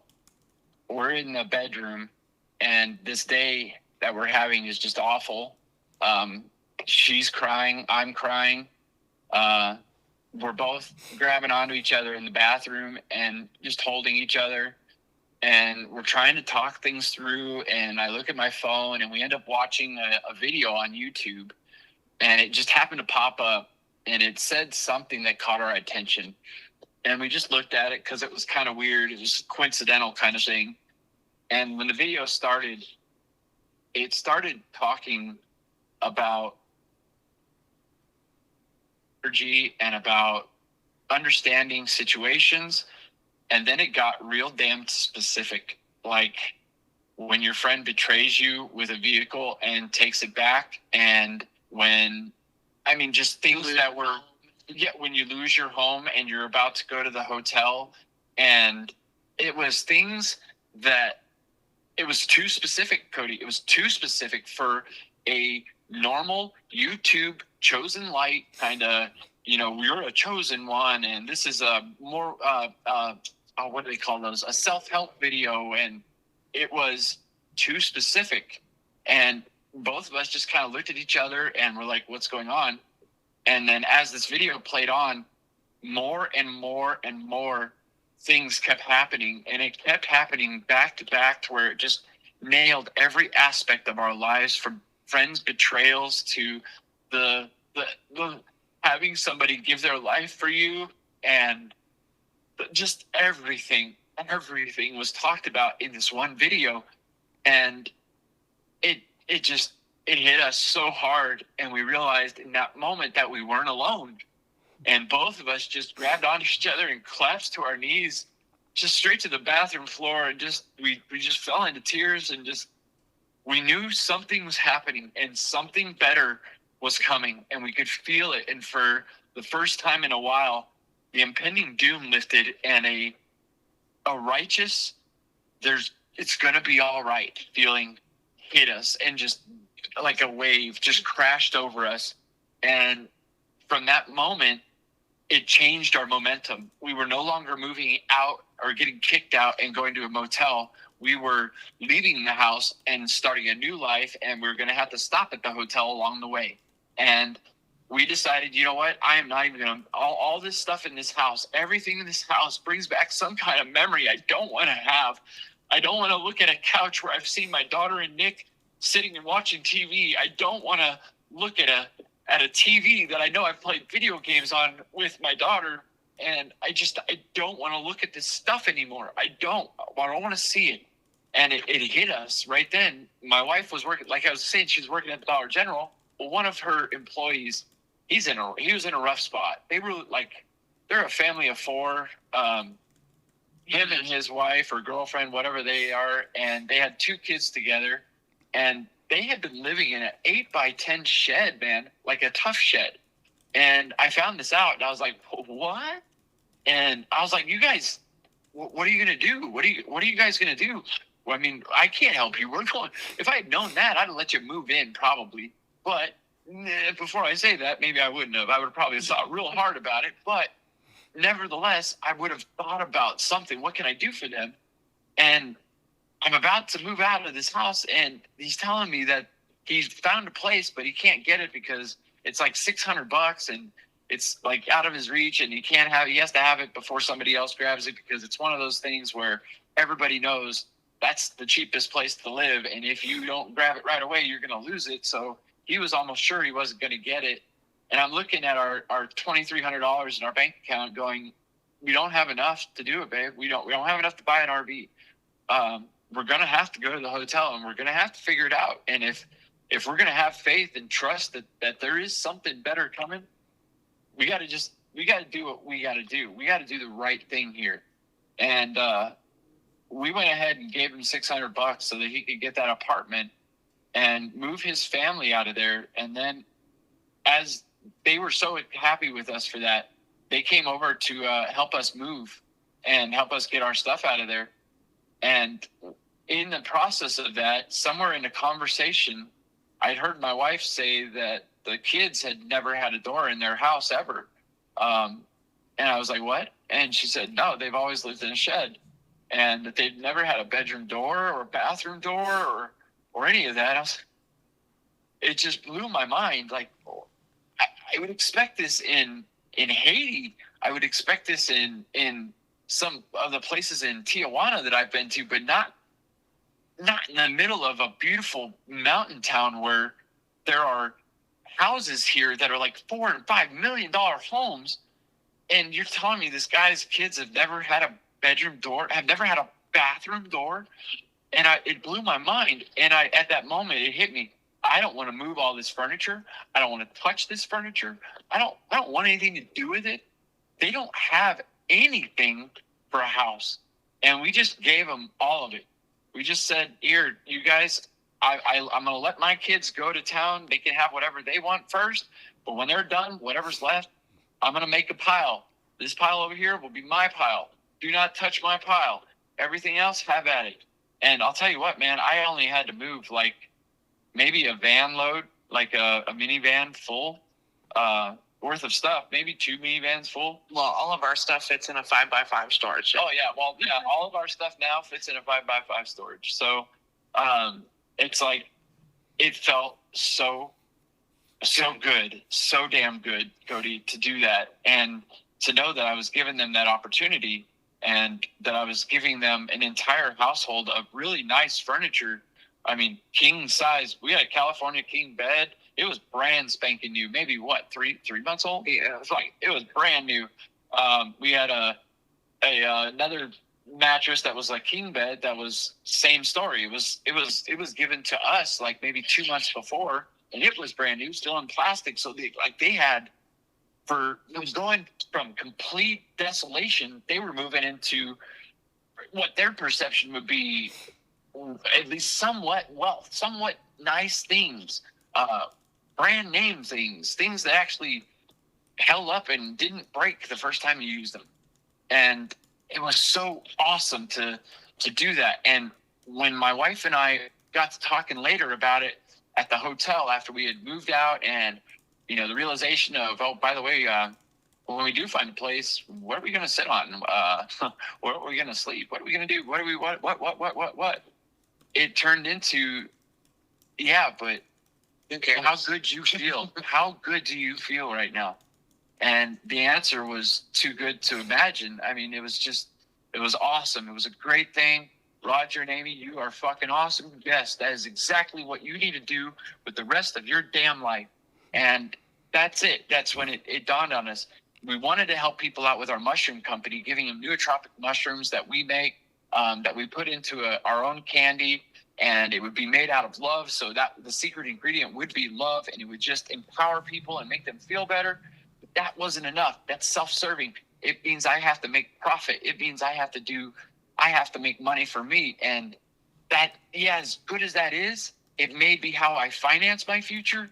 That's not it. That's not it. So helping those two out, that couple, and there's those four out, that made a huge difference in my life. It made me feel so full of energy and full of righteousness, and just, this is what people should be doing, this right here.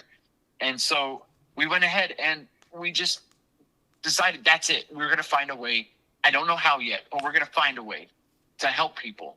And then an idea of a campground popped in our head. We thought, okay, we're going to build a campground someday. We're going to get an RV.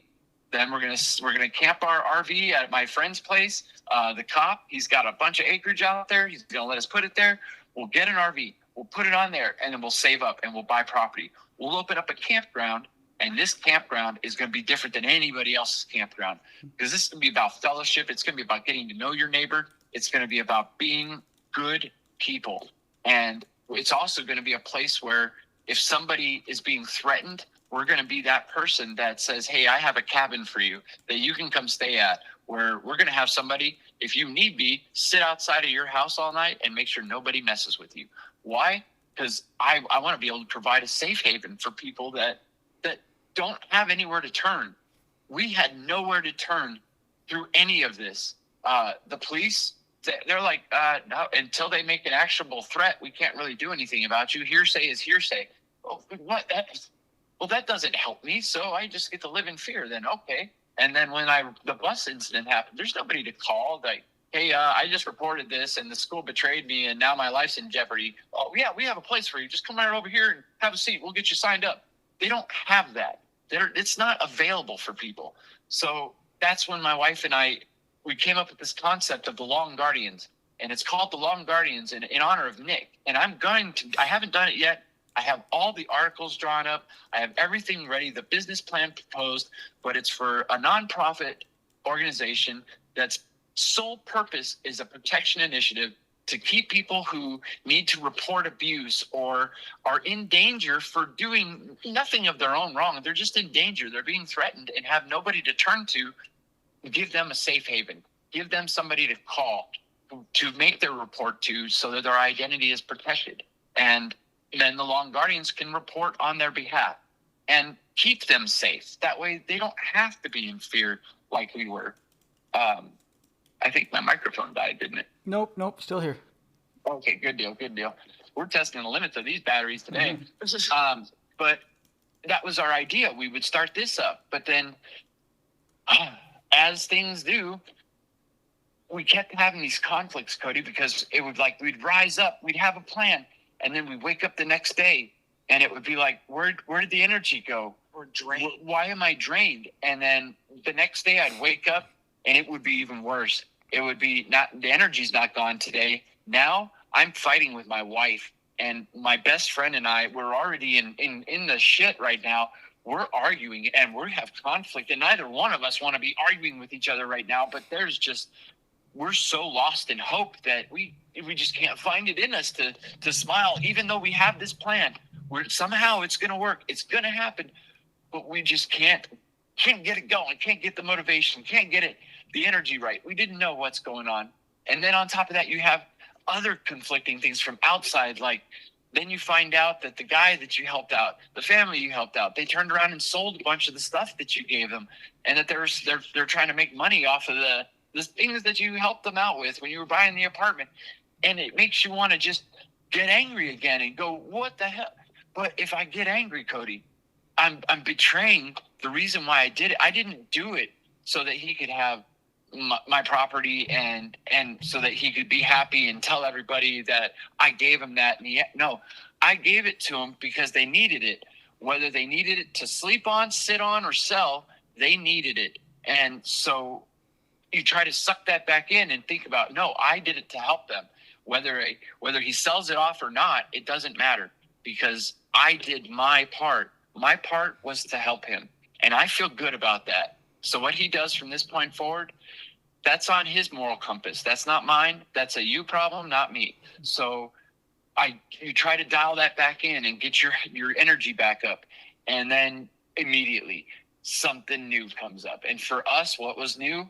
Oh, by the way, the hotel that you're staying at, which, oh, they have been so awesome. The Green River Lodge was so awesome for us through this time. They knew our story. They knew what we were going through, and they made it to where we were only paying like $240 a week to sleep there. And it was saving us so much money because every hotel you go to, they want at least $25 to $50 per dog per night. And that's just for the dogs. Oh, by the way, I have 3. And oh, by the way, no, I will not get rid of them. Why? Because when you assume responsibility for a life that doesn't have anybody else to assume it, that is your responsibility. I am not going to go give up on them just like I would not have given up on my kids. Wouldn't have happened. Ain't going to happen. So how do you struggle that? Well, we decided that if we couldn't afford a roof over our head, we'd sleep in a van. And if we don't have a van to sleep in because it gets impounded, we'll sleep in a tent. And if the tent's not there, honey, we'll curl up with the dogs underneath a tarp. And if that doesn't work, we'll figure it out. And no matter what, we're gonna do it. So you find your way, and you keep getting these bursts of energy. And yes, I know there's a purpose. There's something going. And then boom, back, you're knocked again.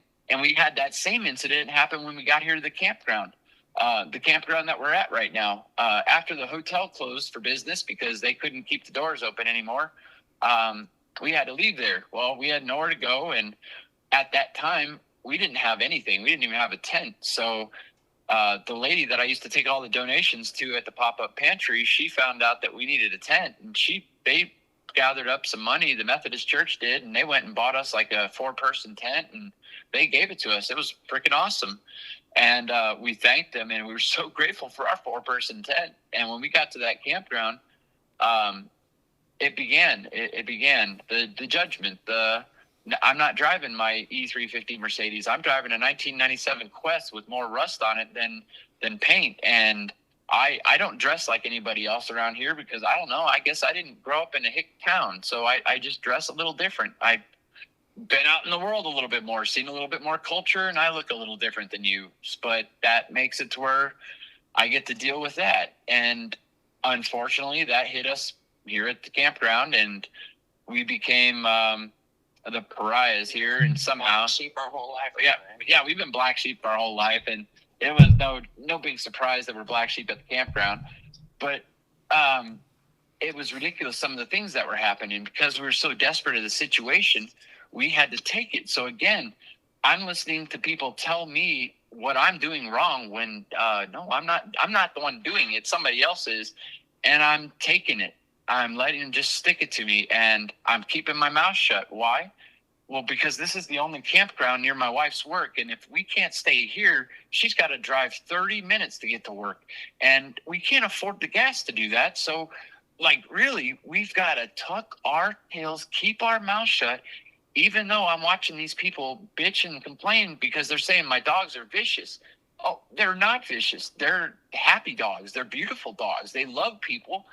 But when they see, I don't know, a 1.5-year-old and a 5-year-old carrying these little Shih Tzu dogs running around in the street, they get excited and they want to go outside and see what the commotion is.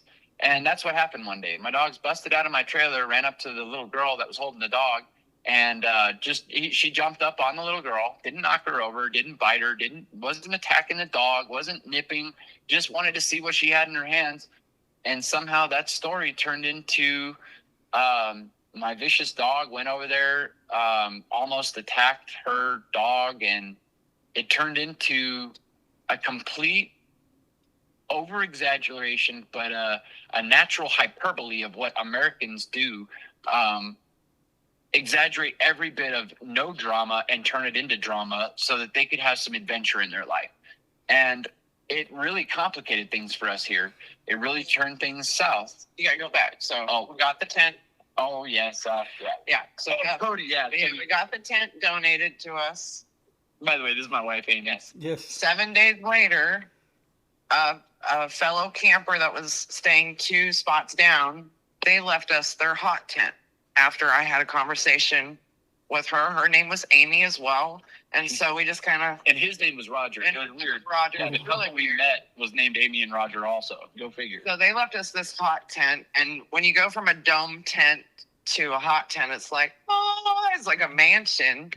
And it was just so awesome. And we were thrilled. We were on cloud nine. Blessing. Yes, we were so grateful. We dropped and prayed. We were so grateful. So then 7 days after that, we were given a 30-foot trailer. Oh my God. And so we've kind of, we thought it was a blessing. we thought it was a blessing, but unfortunately it was a lesson. It's what it is, Cody. I'm going to tell you, it wasn't a blessing. It was a lesson. It's a lesson again. And, so the way that has turned into is now, the couple that gave us the 30-foot trailer, I went in one day. We had a horrible event in my small mountain town here. Once I say what this event was, everybody's going to know where I live, but that's all right. I'm not scared. The event was, we had a couple here, an 80-year-old couple over Memorial Weekend was murdered, and then their house was set on fire. And this created in this small mountain town a lot of anxious people, a lot of anxiety, a lot of suspicion, a lot of judgment. And you know what? Like I said, I don't look like a teddy bear. I mean, I really am, but I don't look like it. And if I intimidate you, I guess the answer to me intimidating you because of my presence is to create as much problem as you can for me. And that's kind of what the people that gave us the trailer did. We had a difference in opinion about firearms. And I said that my exact words were, you're too worried about what people think instead of being actually safe. And you really should think about that when you're out here yelling at people about carrying guns. We live in a society where it's only a person's decision to be a good person that stops them from doing bad things. It's not a set in stone. There's nothing stopping anybody from being an awful person.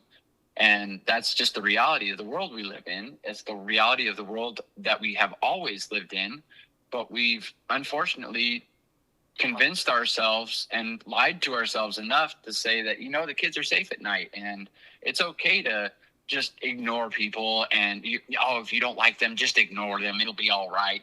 No, you can't just do that. You need to keep your eye in every direction at all times, not only for bad things, but for good things. And not only for good things, but sometimes when you're looking around, you may see somebody that needs help. And if you're looking, you'll find it. But to get back to what we were talking about, my difference of opinion turned into somehow I was yelling and screaming at her, pointing my fingers at her, and just it went bad. And that's how she told the story. Well, when I was confronted about it, Cody, I'll tell you right now, one thing that I recommend, get a body cam and wear that sucker everywhere. Because if I had a body cam all the way back to September 27th and it had been nonstop recording, I wouldn't have a single problem right now, because every one of these liars, their lies would be transparent and they would have to face it in video right up front. Because I asked the manager of this place, that he's got cameras everywhere. I said, man, just check this, just watch your footage and we won't be having this conversation. You won't be questioning me and interrogating me like I'm some degenerate piece of crap here at your campground. And he said, well, those cameras don't work. And at that moment that he said that, I realized that he, again, was another one of those with the mask on. You're more concerned about the perception of safety than you are actual safety. You just want me to perceive, like you want people to perceive me as a nice guy instead of who I actually am, which is a great guy, but everybody perceives me as some kind of monster. And it's just, it's really hard to stay focused on the right energy when you have all this negative energy bouncing around you and just wrecking all your chi, your mantra, your whatever you want to call it, whatever vibration this is that tries to get me in the light, that tries to lift me up. It is so hard not to let that get completely molested and taken by this other, whatever it is, this other self-righteous, evil, dark side. I don't know if I call it evil, because the woman that gave us this trailer, she's by no means evil. I mean, she gave us a trailer. Well, let me start over. Her husband is the one I talked to. Her husband is the one that gave us the trailer, and she's the one I had a conversation with a couple days later about firearms that went, like, if Cody, right now, if you and I were to talk about firearms and disagree on it, I could agree to disagree with your opinion, and I'm sure you could agree to disagree with my opinion, and we can go on to the next conversation. And what do you feel about I don't know, let's just stick with that same kind of topic. The First Right Amendment, your right to free speech. How do you feel about that? You and I could probably agree and disagree all day long and not have it turned into a conflict. This woman is, I didn't know I had even offended her yet when I said that you're too worried about what people think, because I'm just talking and I kind of throwing my hands up. I'm talking to my wife, I'm talking to her, and I look back at her and she's got this look on her face like I just slapped her, like I had just done something absolutely blown out of proportion and just offended the hell out of her. And I was like, what did I do? And when I realized that I had offended her, she said, "You do not tell me how I think and feel." And I was like, whoa. No, I was meaning not you in particular. I meant like society. Like I said, but I meant society in a whole is too worried about what people think, not worried about actual safety. They're worried about the perception of safety and making it look like it's safe more than making sure that it is safe. And what I mean by that is, if you have this campground that we're staying at requires background checks. You cannot be a felon or have had any kind of sexual violations in your background in order to stay at this campground. You have to have a background check, which means that everybody here is, for the most part, good people, which means I would rather there be every camper here with a gun. Why? Because then you know there's nothing but good people with guns around you. And that was my point to her. So when I said you're too worried about what people think, she took that the wrong way and snowballed an absolute mess out of a good friendship when all I was trying to do was share my opinion. That's all. I wasn't trying to offend her or diminish her opinion or even say her opinion is wrong. I was just trying to share mine. And it created a situation that turned awful, because next thing you know, we got the manager of the campground saying that I assaulted one of their, verbally assaulted one of their workers, and that he's got to decide whether or not we're allowed to stay here anymore. So now we're staying in a trailer that we're not even sure they're going to continue to give us, because we've been ordered not to talk to them. And we got a campground manager who doesn't want my side of the story. He shushed me like he shushed me like a child when I tried to explain our side of the story. And I wanted to snap, but I did it again. I tucked my tail and I shut my mouth and I dropped my head down and I took it. I listened to him bash me. I listened to him berate me. I listened to him do to me what he would never do to any of these other fancy trailers out here. Like, there's two $60,000 trailers right next to us right now. Any of those people over there were to have any of this problem, he would not be treating them that way. The only reason he's treating us that way is because he sees me as a degenerate. He sees me as what he wants to see me as. He doesn't want to be open to, hey, this guy's different. I wonder why he's different. I wonder what's going on in his life. So as he's attacking us, I say, dude, why are you targeting us? Why are you, he says, oh, I'm not targeting. And I explained to him, sir, you're clearly targeting us because you're not asking our side of the story. And if you're not getting our side of the story, that means that we're the target. And it just turned into... We're not allowed to talk to them. Yeah. We're not allowed to carry guns. We're not allowed to have our dogs without a leash. We're not allowed this. We're not allowed that. And he's going to think about if we can pay for the next week to stay here. And so here we are again. I will not have my pillow held hostage by anyone. But yet we are. And then here we are. We're having our pillow held hostage again, and we don't even know if we have a home over our head. But you ask, how do we keep going? Cody, I start to break down. I start to give up. I get angry. And then one day I'm like, I'm at the breaking point, and I'm ready to I'm ready to switch modes and say, you know what? If you want me to be mad and you want me angry, okay, fine. I will be angry and I'll be that guy. I can't take it anymore. And my wife's, she's watching this video and I hear your voice and you're in the middle of your video and you are just deep in emotion. You are releasing it all. And it was everything I was feeling and everything I was going through. And man, in that moment, I realized I'm not fucking alone. You mean there's somebody else that, oh my God, there's somebody that understands this. And then I start hearing some of your story as I listen to your podcast and I watch your videos. And I'm like, this doesn't make any sense. This guy's like, he's rich. He's got his car could pay for everything that I've owned in the last 10 years alone. And he's still right here. I don't understand it. How? There's got to be something's fucked up. And then you're talking about how you needed to go away and you had to take that trip to Maui and get centered. And I'm sitting here thinking in my mind, I get you, dude. I understand. And your family is like, I'm sure you're running away. You're fucking this, that, and yet. No, you're not. You are trying to understand what the hell is happening, because I'm being forced to be this person I want to be.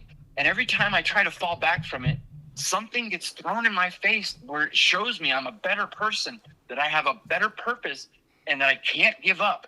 And I know a lot of people don't like Trump, but I love one of his favorite, his biggest lines to me about success.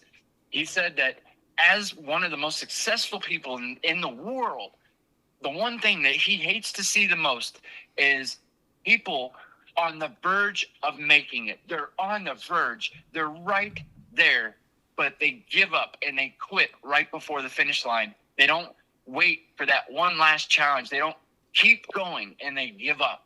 And it made me think, I don't want to give up. I don't want to throw in the towel and become somebody I'm not. I don't want to throw in the towel and play this person that I don't even know I don't know who they want me to be, but I don't know how to be that person. I'm very passionate. I talk loud. I don't yell. I talk loud. Why? Because I actually have a heart. I have emotion behind what I talk about. If I'm speaking, I mean it. I don't just talk to hear my voice anymore. It's like, there has to be a point. That was the other thing they said. We're no longer allowed to speak with enthusiasm, excitement, or speak with our hands. Like, who the hell are you to tell me I can't speak with enthusiasm, excitement, or with my hands? That's one of the rules I have to follow at this camp. We have to speak in a monotone voice everywhere we go on the campsite. And it's like, wow. Are you serious? So it hit me so loud. Cody, we have been given over and over, we've been given signs, and I haven't been listening to them. I didn't listen to them at the house. We got them at the hotel. I didn't listen at the hotel. I got them when we were in the tent, and again, I didn't listen to them. And now I have them now, and I'm going to listen this time, because this time, all my problems, when I said body cam, all my problems would have been eliminated. This guy's whole life is based upon his business, the way you treat people. And when the world sees how you're treating me, your campground is not going to fare too well. And do I want to destroy your campground? Absolutely not. This campground makes memories for families like you would not believe. There is kayaking, there is mountain climbing, there's so much to do here at this campground. But if you're going to carry yourself and destroy a person who just wants to be a great man and just help people, I can either promote you or I can expose you. That's where I'm at. That's where I'm at in life. And I heard somebody say that the other day. And when I heard it, it made me realize I'm the joke that I've been hearing for years about spirituality. I don't know if you ever heard. I think I might have told you this one about the guy on the boat. Have you heard about that one? Yeah. Maybe I love we that already story. talked about it. Yep. Yeah, where he's given this mission to go on a boat. He goes out. It's from God, and he goes out there. And long story short, 3 boats come to try to save him while he's out there at sea, lost. And he keeps turning them all away because he believes that God wanted him to go out to sea for a reason. And he ends up dying and gets to God and says, God, what's the deal? You told me to go out in the sea. And he said, I sent you 3 boats to save you, and you turned them all away. I think God has been telling us, or this energy has been telling us, or what have you, has been guiding us to reach out to people and to reach out in videos, in talking, in in day-to-day conversations with my hands to grab people and say, hey, come here, I got something to tell you. It doesn't matter. But to tell people, because if people knew what was going on, this wouldn't be happening right now. This wouldn't be taking place. And if I'd been making the videos, we wouldn't be where we're at now. We would be somewhere farther into where we're going. And where we're going, Cody, I don't know what it looks like, but I know what it feels like. And it feels like love. It feels like home. It feels like security. It feels like a promise for a better future. I feel it. I don't even know what it looks like, though. I don't even know what it sounds like. I don't know what direction it is. All I know is that it's there, and it's because of videos like yours. And I just listened to a podcast you just did with Crystal. I think it was your last one. Mm-hmm. And she had said so many things that are like, if people are aligning with this, it can't be a fluke. It has to be for a greater good. And then you made a comment before this podcast today. You said something that made the hair on my arm stand up, because I'm like, well, what were to happen? Just what were to happen? Let's just ideal this one for a second. If you take every one of the people on your podcast and you said, all right, we're going to try something for 6 months. All of us on this podcast are going to group up, and we're going to stay at a campground, or we're going to stay at one place. We're going to stay at this property, and we're all going to see what happens when we put all of us together. Everybody's job there is just to look out for each other. That's it. You don't need to bring anything, nothing. We'll just see what happens when we get there. And I guarantee you, you're going to have the doctors there that are there out of by chance for the people that need a doctor to watch over them. You're going to have an auto mechanic there that can help fix the dude's car over there that broke down on the way to get there. You're going to have some guy who is broke off his ass and can't afford to get there. You're going to have some rich guy who's going to say, look, I got your plane ticket. You're covered. I'll pick you up at the airport. And all of a sudden, it's just going to boom, and it's going to spark something that turns into a snowball that is an avalanche that cannot be stopped. And it's going to wash from one side of one sea to the other sea. And it just, I know it's possible. I know it's not just a dream. I know it's not just a hope for a vision. I know it's not just oh, well, that's a great idea. No, it's something. It has to be out there. It has to be something like that. Or I don't know, man. I think I finally reached the end of everything that I can say right now.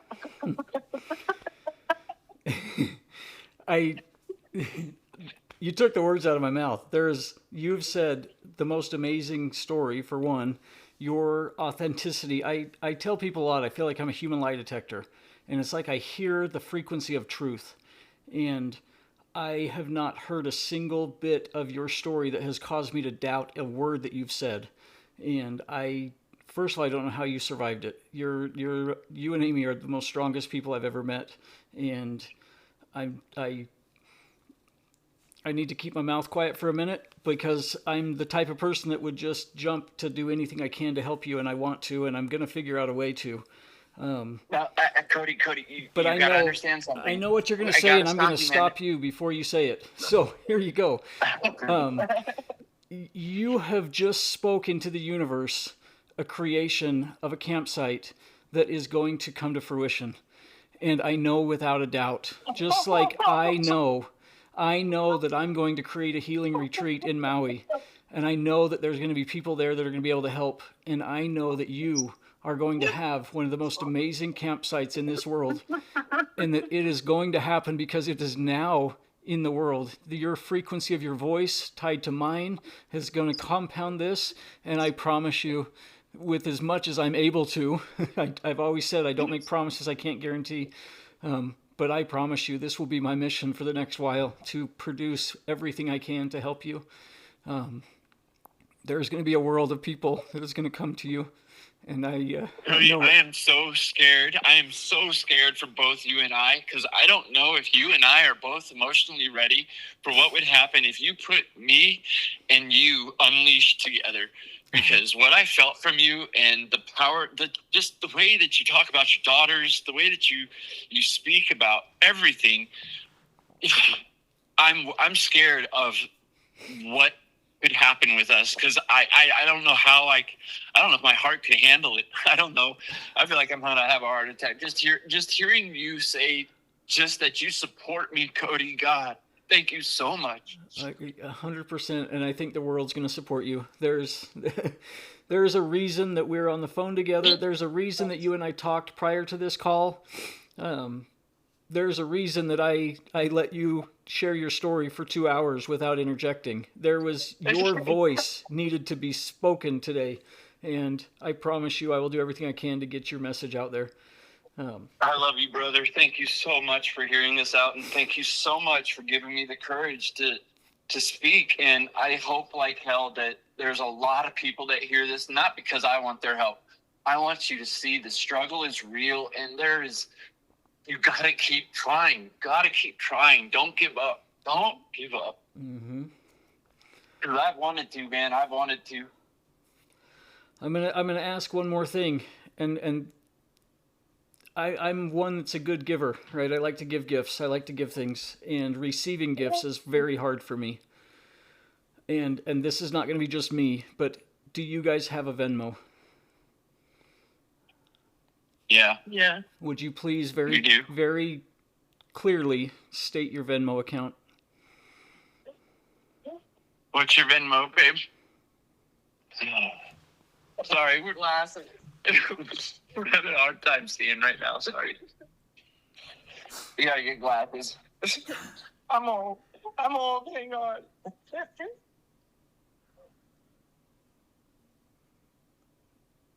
Like I said, I don't do things that I can't promise, but I will do everything I can for you. I can't look it up, Amy, because if I look it up, I'm on Wi-Fi calling, and I do not want to drop Cody. And here's what we'll do. There it goes. Here, I got it now. I can actually just send you the code, I guess. Well, what I also want to do is I want you to speak it on this recording, so as other people, and the people that will hear this are going to be the ones that are 2 hours into this call. They're the ones that want to be in part of your story. I would like you to share it so other people can be a part of your journey as well. Okay, it is at Rodger Chancey 79. That's RODGERCHANCEY 79. Okay, thank you. And then again, this message will be out to the world. It's being heard on multiple platforms in 9 different countries, and the people that are going to be onto this call in 2 hours and 12 minutes will hear your account, and I'm pretty sure the world's willing to bless you. There's a reason. They can follow us. They can follow all of this. We're on YouTube. We do have a channel on there where we're just documenting our journey. I'm gonna say this. I have been told, like I said from the beginning, we should have been making videos, and we tried. Oh God, did we try? But it's like we would make them and we just couldn't post it. But we do have a page called Rodger and Amy's Awakening, and we're going to start making every day. We're going to start making videos to show people, like, even if it gets hard again, I don't care. We're going to show you how you keep going. You keep going because there's something happening. There's something bigger than me. There's something bigger than our story. There's something that's there's something bringing us together, Cody, and it's not so that you can help me reach other people.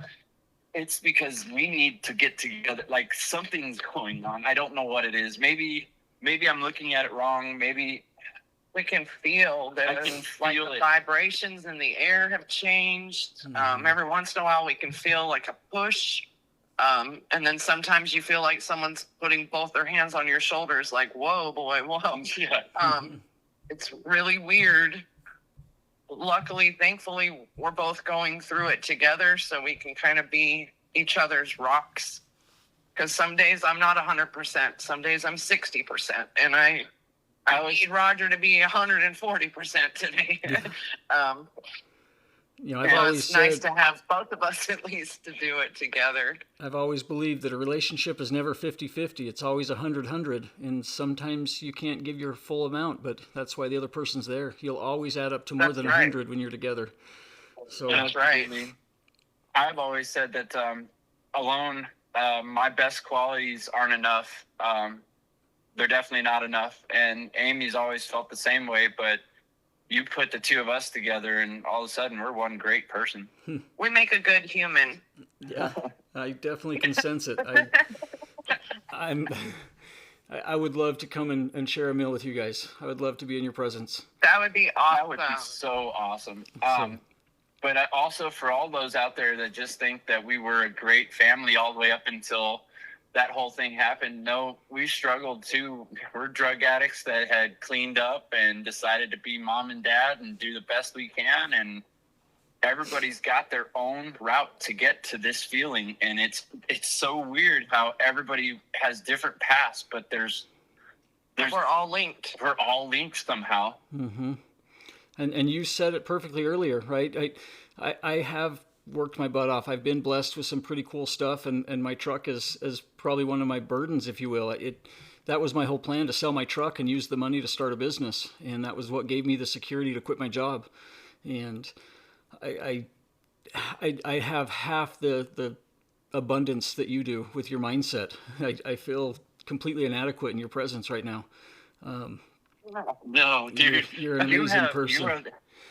You have to think, just like I said, imagine that campsite again. I don't need a doctor, but there may be like 2 or 3 doctors there. I don't need a plumber, but there may be a plumber there. I needed a Cody who apparently was an emotional keymaster, and he unlocked the part of me that needed unlocked. And that's when you say you're inadequate. No, you're a cog in this machine. You're a cog in whatever's going on. And if without you there, it would not have functioned. I mean, I would not be speaking right now. I would not have told my story. It would have probably have gone on for the rest of my, I don't know, Cody, it may have gone on the rest of my life. I may not have ever gotten courage to speak up, and you're a cog in this wheel. So please don't hold me up high. Just, I don't know. I just want you to throw your arm around me and say, hey, you're not alone, and I'm here with you, and you're here with me. That's it.